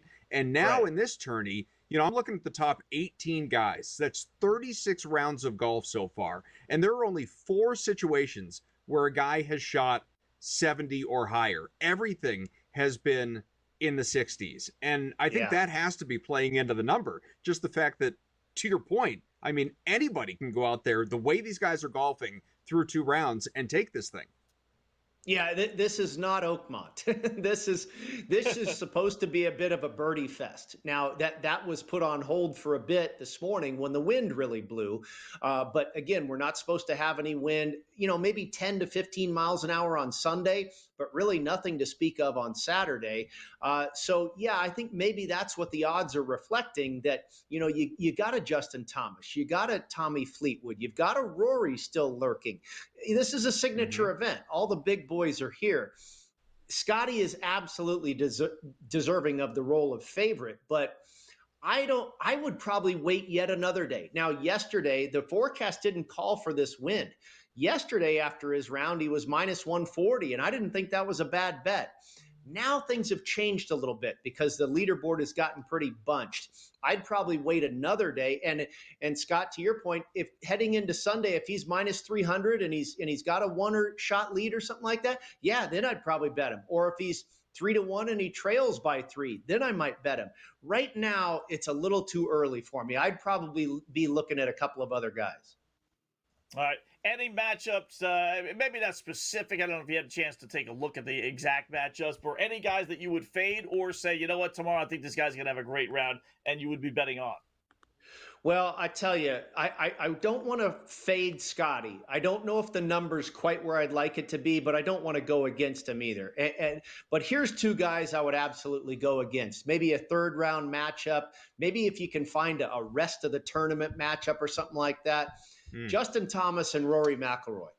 Justin Thomas, I successfully bet against last week to miss the cut at Oakmont, and he did. And I felt the problem with Thomas is he's too wayward off the tee. He can't find a fairway. And at Oakmont, we know what kind of problems that was going to cause someone. Now, he went nuts today and shot 64, but it was so much done with the putter. He still lost strokes to the field off the tee. And so, Adam knows this from doing the shows on the weekend with me. When you're living and dying by the putter, it's not a good formula. It's not sustainable. The rest of his game is not real sharp. He just happened to have a really hot putter today. And that's kind of the same thing with Rory. If you look at all of his numbers, he's just kind of treading in neutral. He's fourth in this field, is McIlroy, for strokes gained putting. So those two guys right now, they're kind of where they are on the leaderboard because of a hot putter. And I think that's a scary recipe going forward. I'll throw out a long shot for you, Brady. Denny McCarthy is 28-1 to win this thing. He is coming off a 6-under day to take him to 7-under overall, which is only 2 shots off the lead. Now, 6-under in one round feels like a little bit of an outlier performance, obviously. It was one of the best of the day, if not the best of the day. That said, if you didn't want to invest in him 28-1, and you're just looking at this as kind of a bankroll builder situation, what about minus 160 to finish top 10? Yeah, the only thing not in his favor is he shot that outlier round today. Otherwise, he's striking the ball very, very well. And we're talking about one of the best putters in the world, who right now, through 2 rounds, is putting very average in terms of versus the field. So I'm not opposed to backing Denny McCarthy. Brady, great job as always. Brady Cannon here on the grid. We'll do it again soon. Thanks.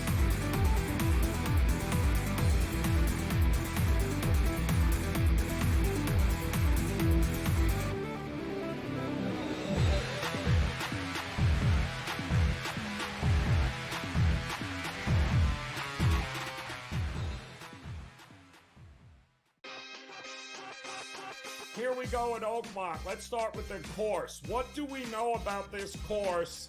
How long is the rough, and does course history come into effect for you this week? The U.S. Open has always been billed as the most difficult test of golf there is on the planet.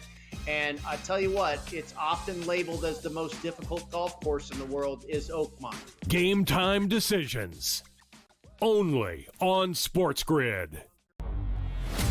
We don't want you playing here. Can you move positions?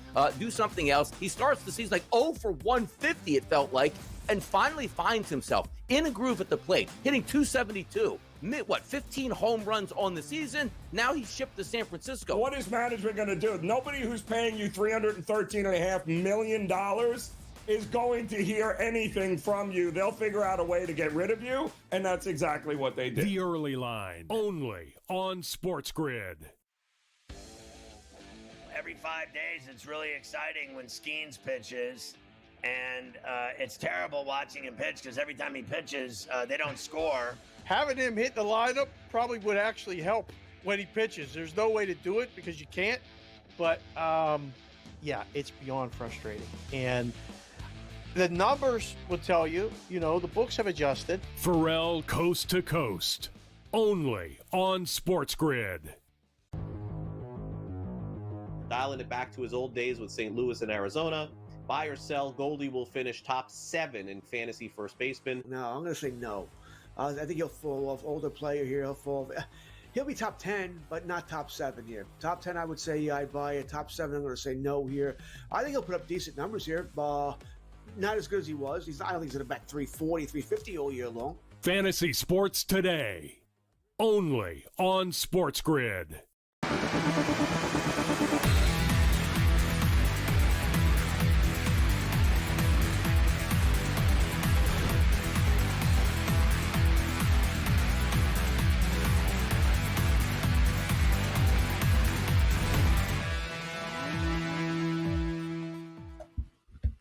And welcome back in Game Live, Game Day here on the grid. Thanks again for Brady Kaufman for joining us, as he always does from time to time. Catch him out all the time here on SportsGrid Radio, SportsGrid TV. So back to the baseball board we go. Texas did out a run top of the ninth at 6-2. So if you got it at 8, I know I got it at 8. You at best you're going to get a push, but they did. You know what? The Rangers had the bases loaded, 1 out, so it could have been a heck of a lot worse. So if I can get out of there, survive the ninth inning, bottom 9, I'll walk home with a push. Orioles and Stankies tied at 3. First and second, though, 1 out for the Stanks, batting in the bottom of the 6th. Blue Jays actually got a run, but no big deal, 7-1. Marlins tacked on another run, 6-1, 6-0 Cardinals now over the Cincinnati Reds. And Phillies and Mets tied at 2 as they played the bottom of the 6th inning after the Mets put 2 on the board, back-to-back home runs. And that's basically it. Milwaukee 1-0 over Minnesota, bottom 5, and then Arizona 2-0 Adam over Colorado, bottom of the 3rd inning. So any thoughts on those before we break down the late games tonight? Well, maybe this is something that happens often and I just don't pay attention to it. But the Rangers, you mentioned, it's a potential push situation. But the Rangers are up 6-2, going bottom 9 here with Pittsburgh getting a chance to bat. And FanDuel is offering over 8.5. That's 1 run out of Pittsburgh in the bottom of the 9th. Over 8.5 at plus 370. Yeah. Plus 370. That and it was plus like 450 or something like that a moment ago, and then it had locked and came back with this. But, I don't get me wrong, I don't want to invest at the under 8.5 at minus 650. But at 4-1 for Pittsburgh to score a run, seems like it might be worth a stab. Yeah. And, the little advantage, and you want every little advantage in the world, right? The advantage is it's a 4-run game. So what? Well, if you get a leadoff double, we'll say, and then a grounder in the infield, they're going to get the out. Then they don't care if the run scores. They don't care if the run scores, right? It's not like it's a 1-run game, and they're going to do everything in the world possible to make sure that run doesn't score. So because of that, if you want it like goofy little flyer, Luke Jackson is the closer for the is he in the game? He might not even be in the game, actually. Garcia looks like he's in the game. He leads his team in saves with 9, but they don't have a big time closer either. So home team, and just know I got the under 8 too. So you got a fighting chance just because I have the under 8. Late games starting here in a little bit. First one on the board, Houston and LA. We talked a little about it. Hunter Brown on the hill for the Astros, minus 166. I still think that's a low number, but I guess because the Angels are playing a little bit better. Over under is 8 on that. I do like Houston. They're playing much better baseball of late, even though they lost 2 out of 3 to the A's. But 17-7 their last 24, 9-2 their last 11 against the Angels. And 20-8 last 28 against the Angels. So give me Houston. I'll lay the minus 166, which it is right now in FanDuel. Yeah, I'm with you on Houston. I'm already invested there, as I mentioned earlier. Full, not first 5 in that particular situation, but it seems it's 7 out of 10. It's obviously playing well. A team that isn't as good necessarily on the road, sub 500, but even still, I like the spot here against the Angels. This Padres-Royals game, Lorenzen against Pivetta, and I realize Pivetta in particular is having himself a good year here, a 3.40 ERA, 7-2, but Lorenzen ERA pushing 5, 7.5 as a run total in this game feels a little bit low. I'm inclined to want to take the over on this one. Yeah, I will say matchup-wise, San Diego 9-4 over against Kansas City. Not that they play that much. Kansas City's actually on a 9-6 over run last 15 games. I like the strikeouts here. Here's another one of those, or pitcher outs rather. This is one of those that I did like. Over 17.5 Pivetta, 6 innings. See, even the really, like I said, even the really good pitchers, they don't generally put it 18.5, which is 6 innings plus. They're all basically 6 innings. Will Nick Pivetta be able to go 6 innings against the Royals at home? Man, I would think so. He's 5-0 with a 2.42 ERA at home. He's 5-2 as far as going at least 6 innings at home. 9-5 overall in his 14 starts, going at least 6 innings. So I know you said you like the over there a little bit, but I think Pivetta is going to be on the hill there for a little while, Adam. Well, and look, I don't know if your experimentation begins tonight, but this is one of those games where I invested San Diego first five and I stayed away from the full. I went, full Pavetta here and see what that gets us. And I will just tell you, looking at FanDuel very quickly, well, it's minus 166 on the full, which means the first five quickly is going to be sitting at minus 174. Not a huge difference. Wow. All right, more coming up.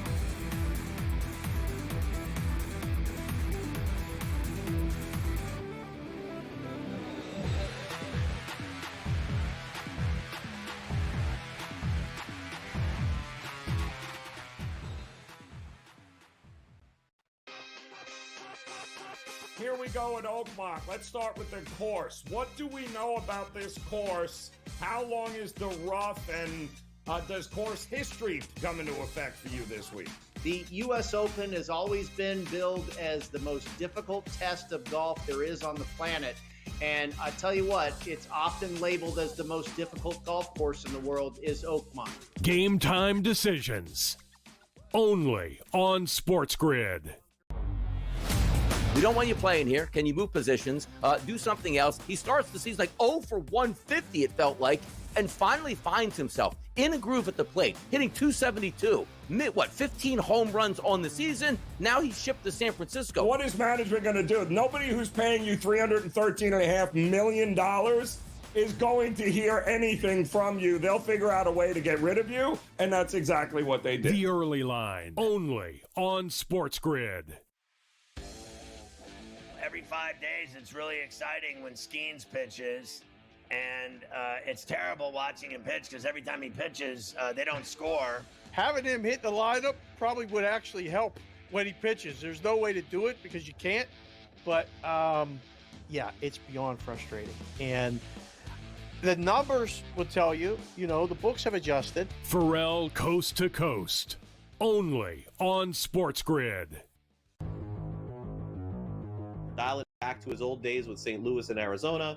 Buy or sell, Goldie will finish top 7 in fantasy first baseman. No, I'm going to say no. I think he'll fall off. Older player here, he'll be top 10, but not top 7 here. Top 10, I would say I'd buy it. Top 7, I'm going to say no here. I think he'll put up decent numbers here. Not as good as he was. I don't think he's going to bat 340, 350 all year long. Fantasy sports today, only on SportsGrid.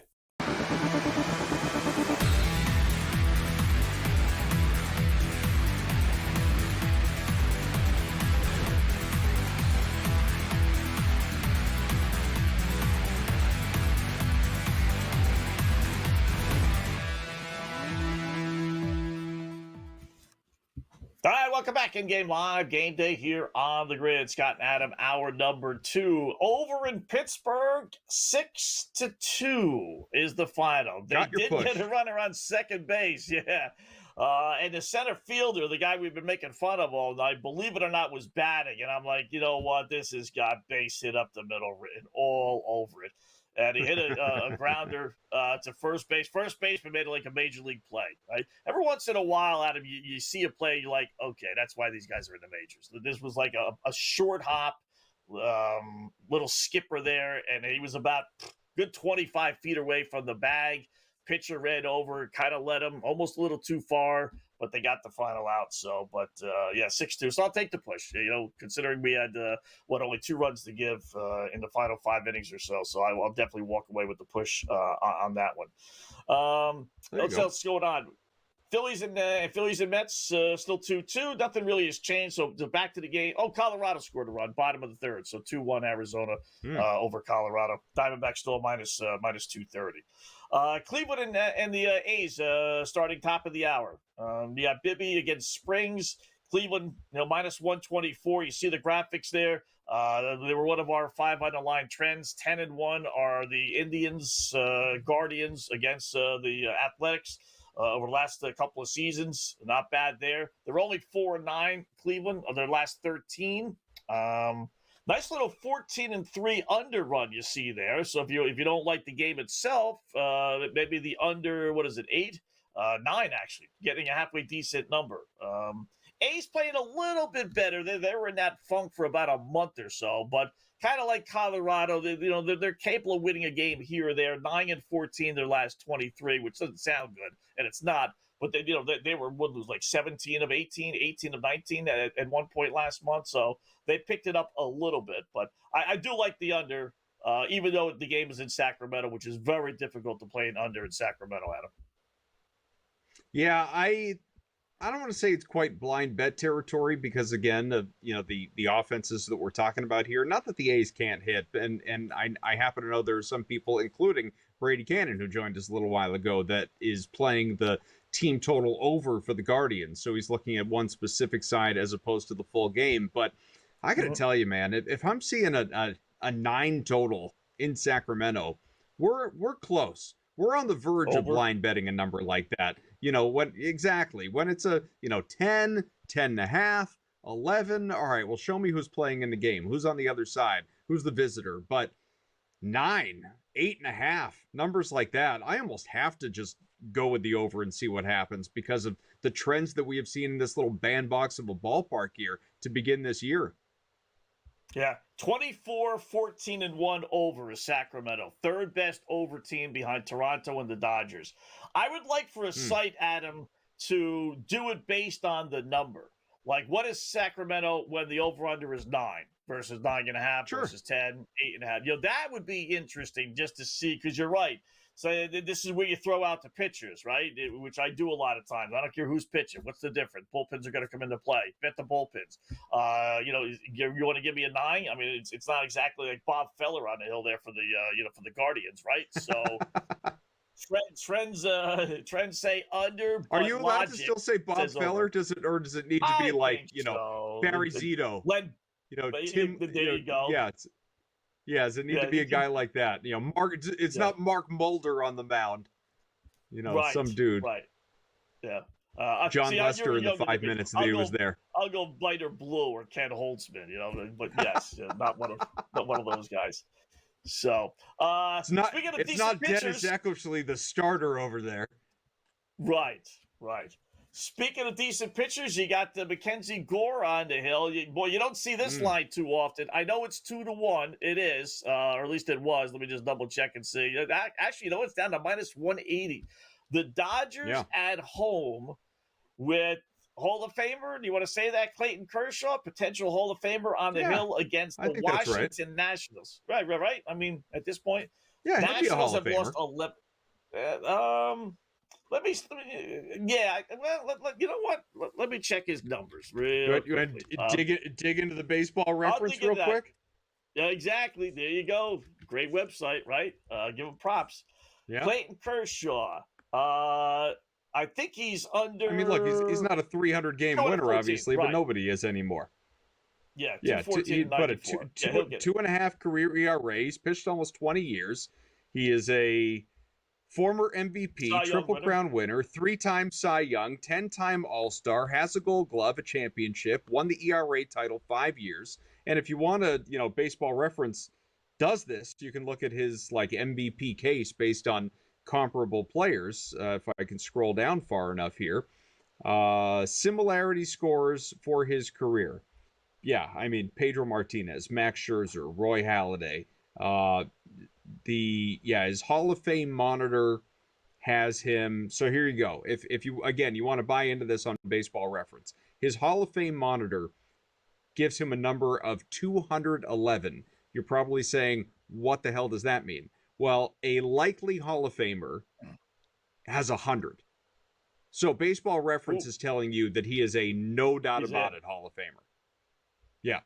I wouldn't go first ballot. To me, second through whatever, I don't care. But I do believe first ballot is a special honor. I know we kind of lowered our standards a little bit recently with that. I don't consider him a first ballot. The 13-13 postseason record makes him a non-first ballot in the postseason. He can't be 13-13. He can't be as mediocre as he's been. And he has. ERA of almost 4.5. He just has. He can't be first ballot. He just can't. But I think he will. I think he will be. A lot of it's going to depend on. Well, keep in mind, and this is just baseball. It depends who else is in the class. who else is eligible, Right. during that year, who's a holdover that didn't make the cut in previous years, Right. who else is, part of his first ballot class. So, because it's not like they're going to put 5 guys in a given year. Usually it's just a couple. So it just depends on who else is in his company at that point in time. But you're right. I mean, this was the thing with Kershaw for a long time was people picking at his postseason career log. But what I will say to that, it's improved in recent years. Still not great, but I mean, you go back to 2020, the COVID year, the bubble year when they win the shortened season. No fans in the stands, but he 2.31 ERA. He went 2-0. He pitched about a dozen innings in the World Series against Tampa Bay that year, and picked up another earlier on in the series as well, or earlier on in the postseason as well, against each the Padres and the Brewers. I think there's enough evidence. Yeah. Interesting. The one year that no one was in the stands, he has by far his best year pitching. Interesting. Yeah. All right, so he's going tonight against a Nationals team that is 1-11. Albeit the one win their last game. Last place, they stink. We all know that. And yet the Dodgers are only at home at a -180. That's a lot of respect for Mackenzie Gore, or is that a lack of respect for Clayton Kershaw? I think it's more respect for Gore, but it's hard not to like the Dodgers. Yeah, I don't really want to get invested in this game. I think it's Dodgers or stay away, but I would understand if people don't want to lay the -180. I do think there's a little bit of respect for Gore, for sure, but I think with Kershaw, there's also an element of, he only came back partway through the year. We haven't seen a ton out of him still. There have been some encouraging performances, no doubt, but this isn't ace Cy Young all-star Kershaw that we're getting at this point in time. So it's a little bit more name recognition than it is the results on the field. And that's contributing to the -180 right here. Yeah. Maybe Nationals first 5 at +160 or 158. That might not be a bad little nice plus money number. Yeah. We'll talk to Cam Stewart about that and more when we come back in Game Live.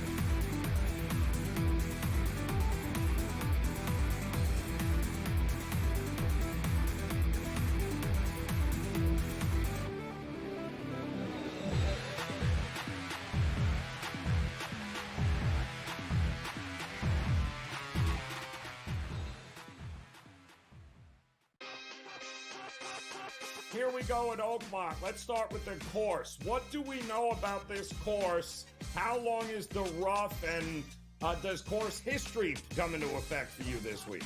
The U.S. Open has always been billed as the most difficult test of golf there is on the planet. And I tell you what, it's often labeled as the most difficult golf course in the world is Oakmont. Game time decisions. Only on SportsGrid. We don't want you playing here. Can you move positions? Do something else. He starts the season like 0 for 150, it felt like, and finally finds himself in a groove at the plate, hitting .272. 15 home runs on the season? Now he's shipped to San Francisco. What is management going to do? Nobody who's paying you $313.5 million is going to hear anything from you. They'll figure out a way to get rid of you, and that's exactly what they did. The early line, only on SportsGrid. Every 5 days, it's really exciting when Skeens pitches, and it's terrible watching him pitch because every time he pitches, they don't score. Having him hit the lineup probably would actually help when he pitches. There's no way to do it because you can't, but yeah, it's beyond frustrating. And the numbers will tell you, the books have adjusted. Pharrell coast to coast, only on SportsGrid. Dialing it back to his old days with St. Louis and Arizona. Buy or sell, Goldie will finish top 7 in fantasy first baseman. No, I'm going to say no. I think he'll fall off. Older player here, he'll be top 10, but not top 7 here. Top 10, I would say I'd buy it. Top 7, I'm going to say no here. I think he'll put up decent numbers here. Not as good as he was. I don't think he's going to bat 340, 350 all year long. Fantasy Sports Today, only on SportsGrid.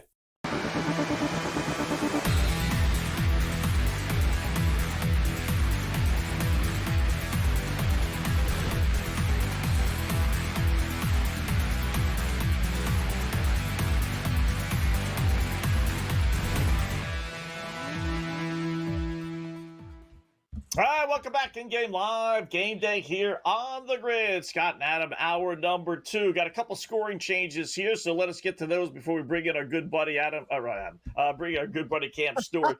Diamondbacks tacked on a few more runs. Yeah, okay, there you go. Diamondbacks 6-1 now over the Rockies. That's looking good. Astros with 2 on the board, top of the first, still batting against the Angels, leading 2-0. That was our Black Cloud play of the day, so we're off to a really good start there. Brewers 2 more runs, 3-0 over the Twinkies, top of the 6th. Phillies broke a 2-2 tie, lead the Mets now 3-2, bottom 7, still batting 2 on, nobody out. So for those of us laying a run and a half, that's looking a little bit better. And White Sox just beat the Toronto Blue Jays 7-1. With that, our good buddy, Mr. Cam Stewart, who takes over along with Gabe Morency at the top of the hour. What's going on, Cam? How are you tonight, bud? Well, it's got a little bit of half glass full and half empty. Horses this afternoon, very good. Soccer, good. Blue Jays total, lost by the hook. I thought tonight, I thought that 8.5 was a gift, and I was like, why don't they post a 9.5 or a 10? Like the spidey senses were going off, but yeah, when the White Sox score 7 runs, you think we're going to get to 9, but the Blue Jays get 1 against a bunch of stiffs. But anyway, that's life. We move forward. We got games tonight. I hear you guys talking about the Dodgers and Nationals.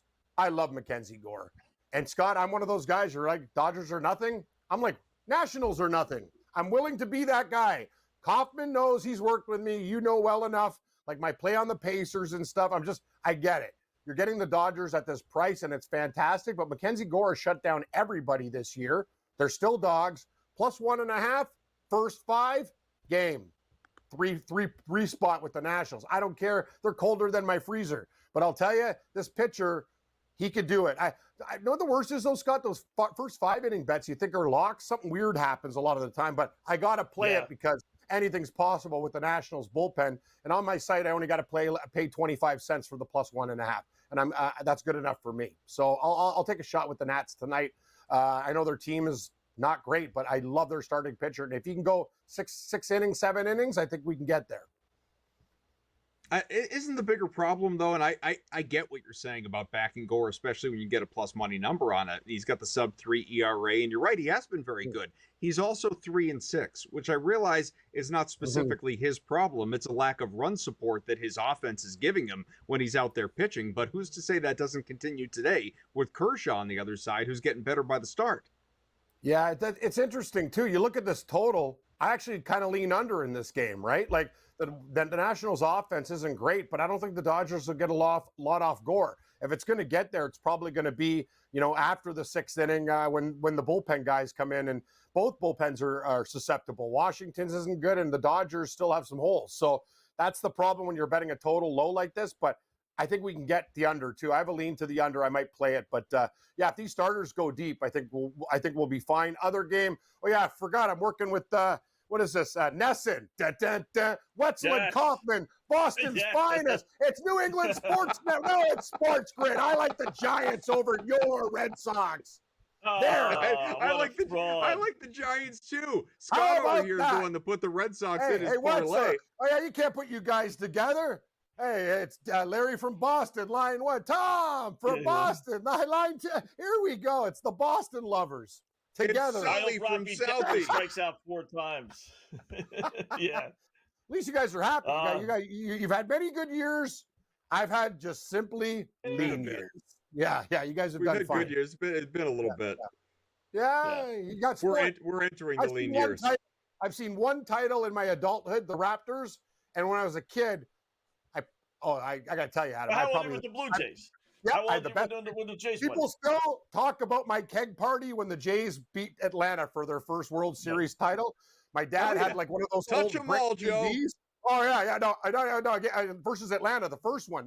That was amazing. Then they beat the Phillies. That's true. I'll tell you, it was awesome. I had like 600 people in my house. We're crowd surfing. Oh, what a day! My dad's Scottish, right, Scott? And he had like a 1950s TVs, and he upgraded for the Panasonic Gao. And I was like, at the time, I was like, ooh, that's a hot TV. Then they went up north, pager, party at my house. Yeah, it was awesome. We had everybody but people like locked in the oven. It was just absolute madness. Those were the days. That was my favorite day as a teenager. Good night. TV was hot because it was stolen for the party.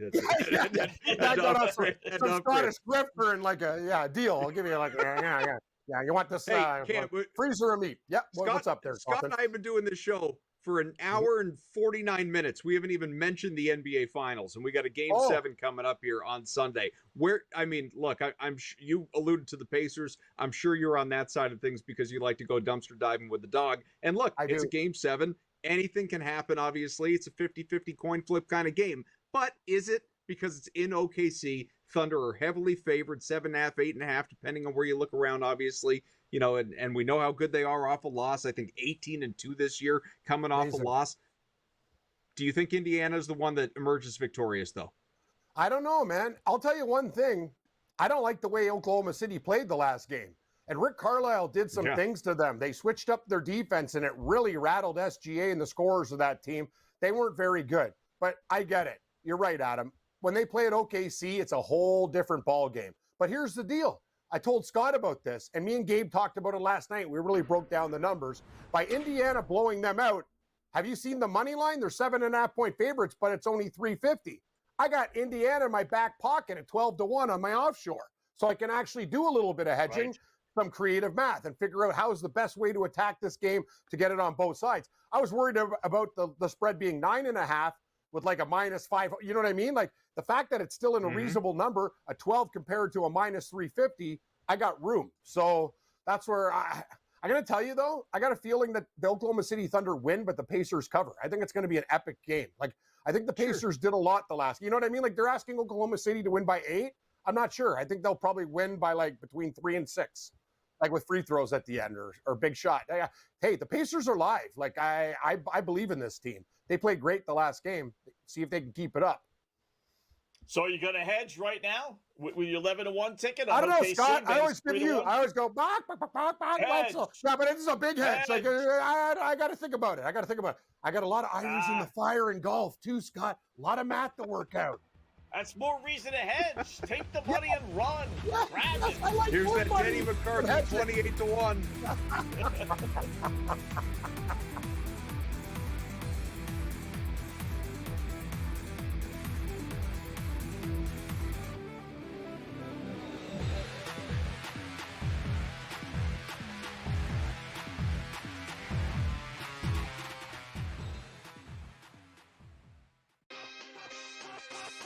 Here we go at Oakmont. Let's start with the course. What do we know about this course? How long is the rough, and does course history come into effect for you this week? The U.S. Open has always been billed as the most difficult test of golf there is on the planet. And I tell you what, it's often labeled as the most difficult golf course in the world is Oakmont. Game time decisions. Only on SportsGrid. We don't want you playing here. Can you move positions? Do something else. He starts the season like 0 for 150, it felt like, and finally finds himself in a groove at the plate, hitting 272. 15 home runs on the season? Now he's shipped to San Francisco. What is management going to do? Nobody who's paying you $313.5 million is going to hear anything from you. They'll figure out a way to get rid of you, and that's exactly what they did. The early line, only on SportsGrid. Every 5 days, it's really exciting when Skeens pitches, and it's terrible watching him pitch because every time he pitches, they don't score. Having him hit the lineup probably would actually help when he pitches. There's no way to do it because you can't, but yeah, it's beyond frustrating. And the numbers will tell you, the books have adjusted. Pharrell coast to coast, only on SportsGrid. Dialing it back to his old days with St. Louis and Arizona. Buy or sell, Goldie will finish top 7 in fantasy first baseman. No, I'm going to say no. I think he'll fall off. Older player here. He'll be top 10, but not top 7 here. Top 10, I would say I buy it. Top 7, I'm going to say no here. I think he'll put up decent numbers here. Not as good as he was. I don't think he's going to bat 340, 350 all year long. Fantasy sports today, only on SportsGrid.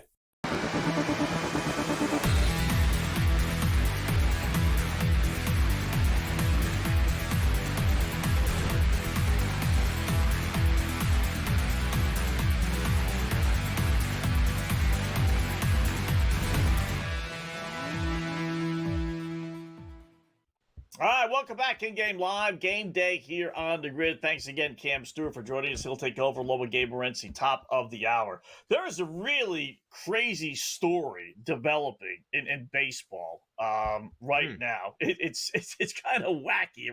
I just want to double check and make sure I didn't miss a start. I don't think I did, but no. So, rookie pitcher for the Milwaukee Brewers, Jacob Misiorowski, right, had his major league debut about a week and a half ago, went 5 innings, no-hit baseball. He's in a process of throwing a pitch, and his ankle buckled, and then it buckled again.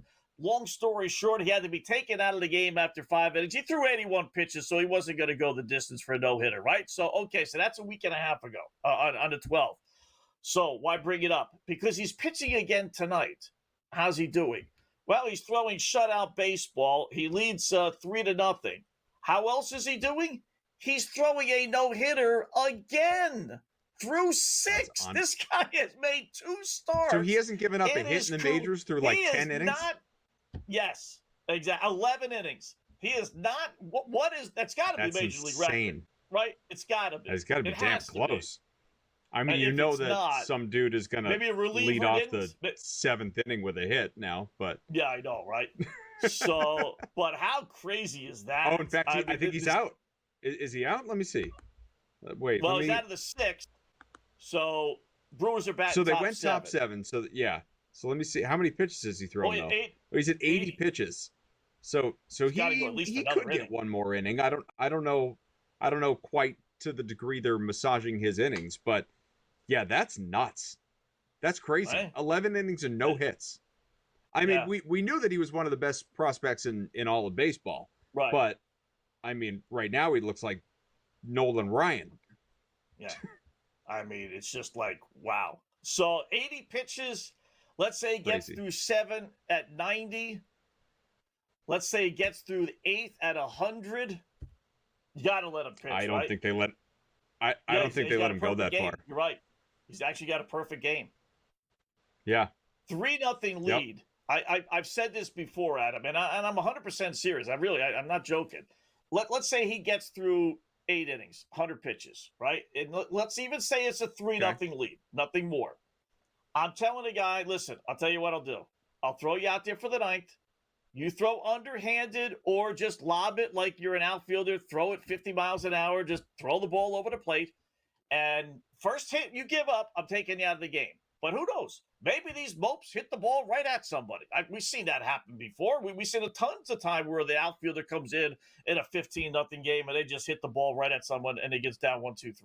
I give the kid at least one at bat. You're not going to hurt your arm. You're not going to do anything dangerous. Just lob the ball over and let's see if they can hit it to somebody for 3 straight outs. That's what I would do. So I'm sitting here like half wondering if he's even going to come out for the bottom of the 7th inning. These organizations are so careful with their prospects, with any pitching talent that they have, especially when they're, really financially invested in these guys. I don't know what his contract situation is, but he's obviously someone that has the prospect of big-time earnings in his Major League Baseball career, given the reputation, the pedigree, and certainly the way he's begun his career at this point in time. I don't know. I'm not sure they even let him get to 85, 90, which would mean taking him out after this 6th, which, is like you said, 11 innings of no-hit ball, which is insane to begin your MLB career. That really is wild. Just crazy. Rockies aren't going away tonight. This has got, one of those classic 15-13 games written all over it. They scored 3 in the bottom of the 4th. It's now 6-4. They're still batting with runners on 1st and 3rd. Zach Gallen. This is why I contemplated. I didn't play it, but I contemplated over. I think it was 4.5 or 5. It may have even been 5.5 because the over/under was 12, and that's why I didn't play it. But bottom of the 4th, 6-4 Arizona. And the over-under on that one is probably about 25. Or pretty close to it when everything is said and done. It's locked right now. So, all right, Red Sox win. Hopefully, Rafi Devers, how many hits does he hit a home run? And do the Red Sox hit him? No, I don't think so. I don't think they hit him. But I do think he gets probably a couple hits. Again, exceeds that over 1.5 total bases. You think the Sox win? Emotionally, I would like the Sox to win, but I am invested in the Giants. Phillies are going to win 8-2 over the Mets. Cam and Gabe, top of the hour. They'll take you over the next 2 right here on SportsGrid Radio as well as SportsGrid TV. Adam, great job filling in for Dave. Do appreciate it, man. Enjoy your weekend. Thanks, sir. You too.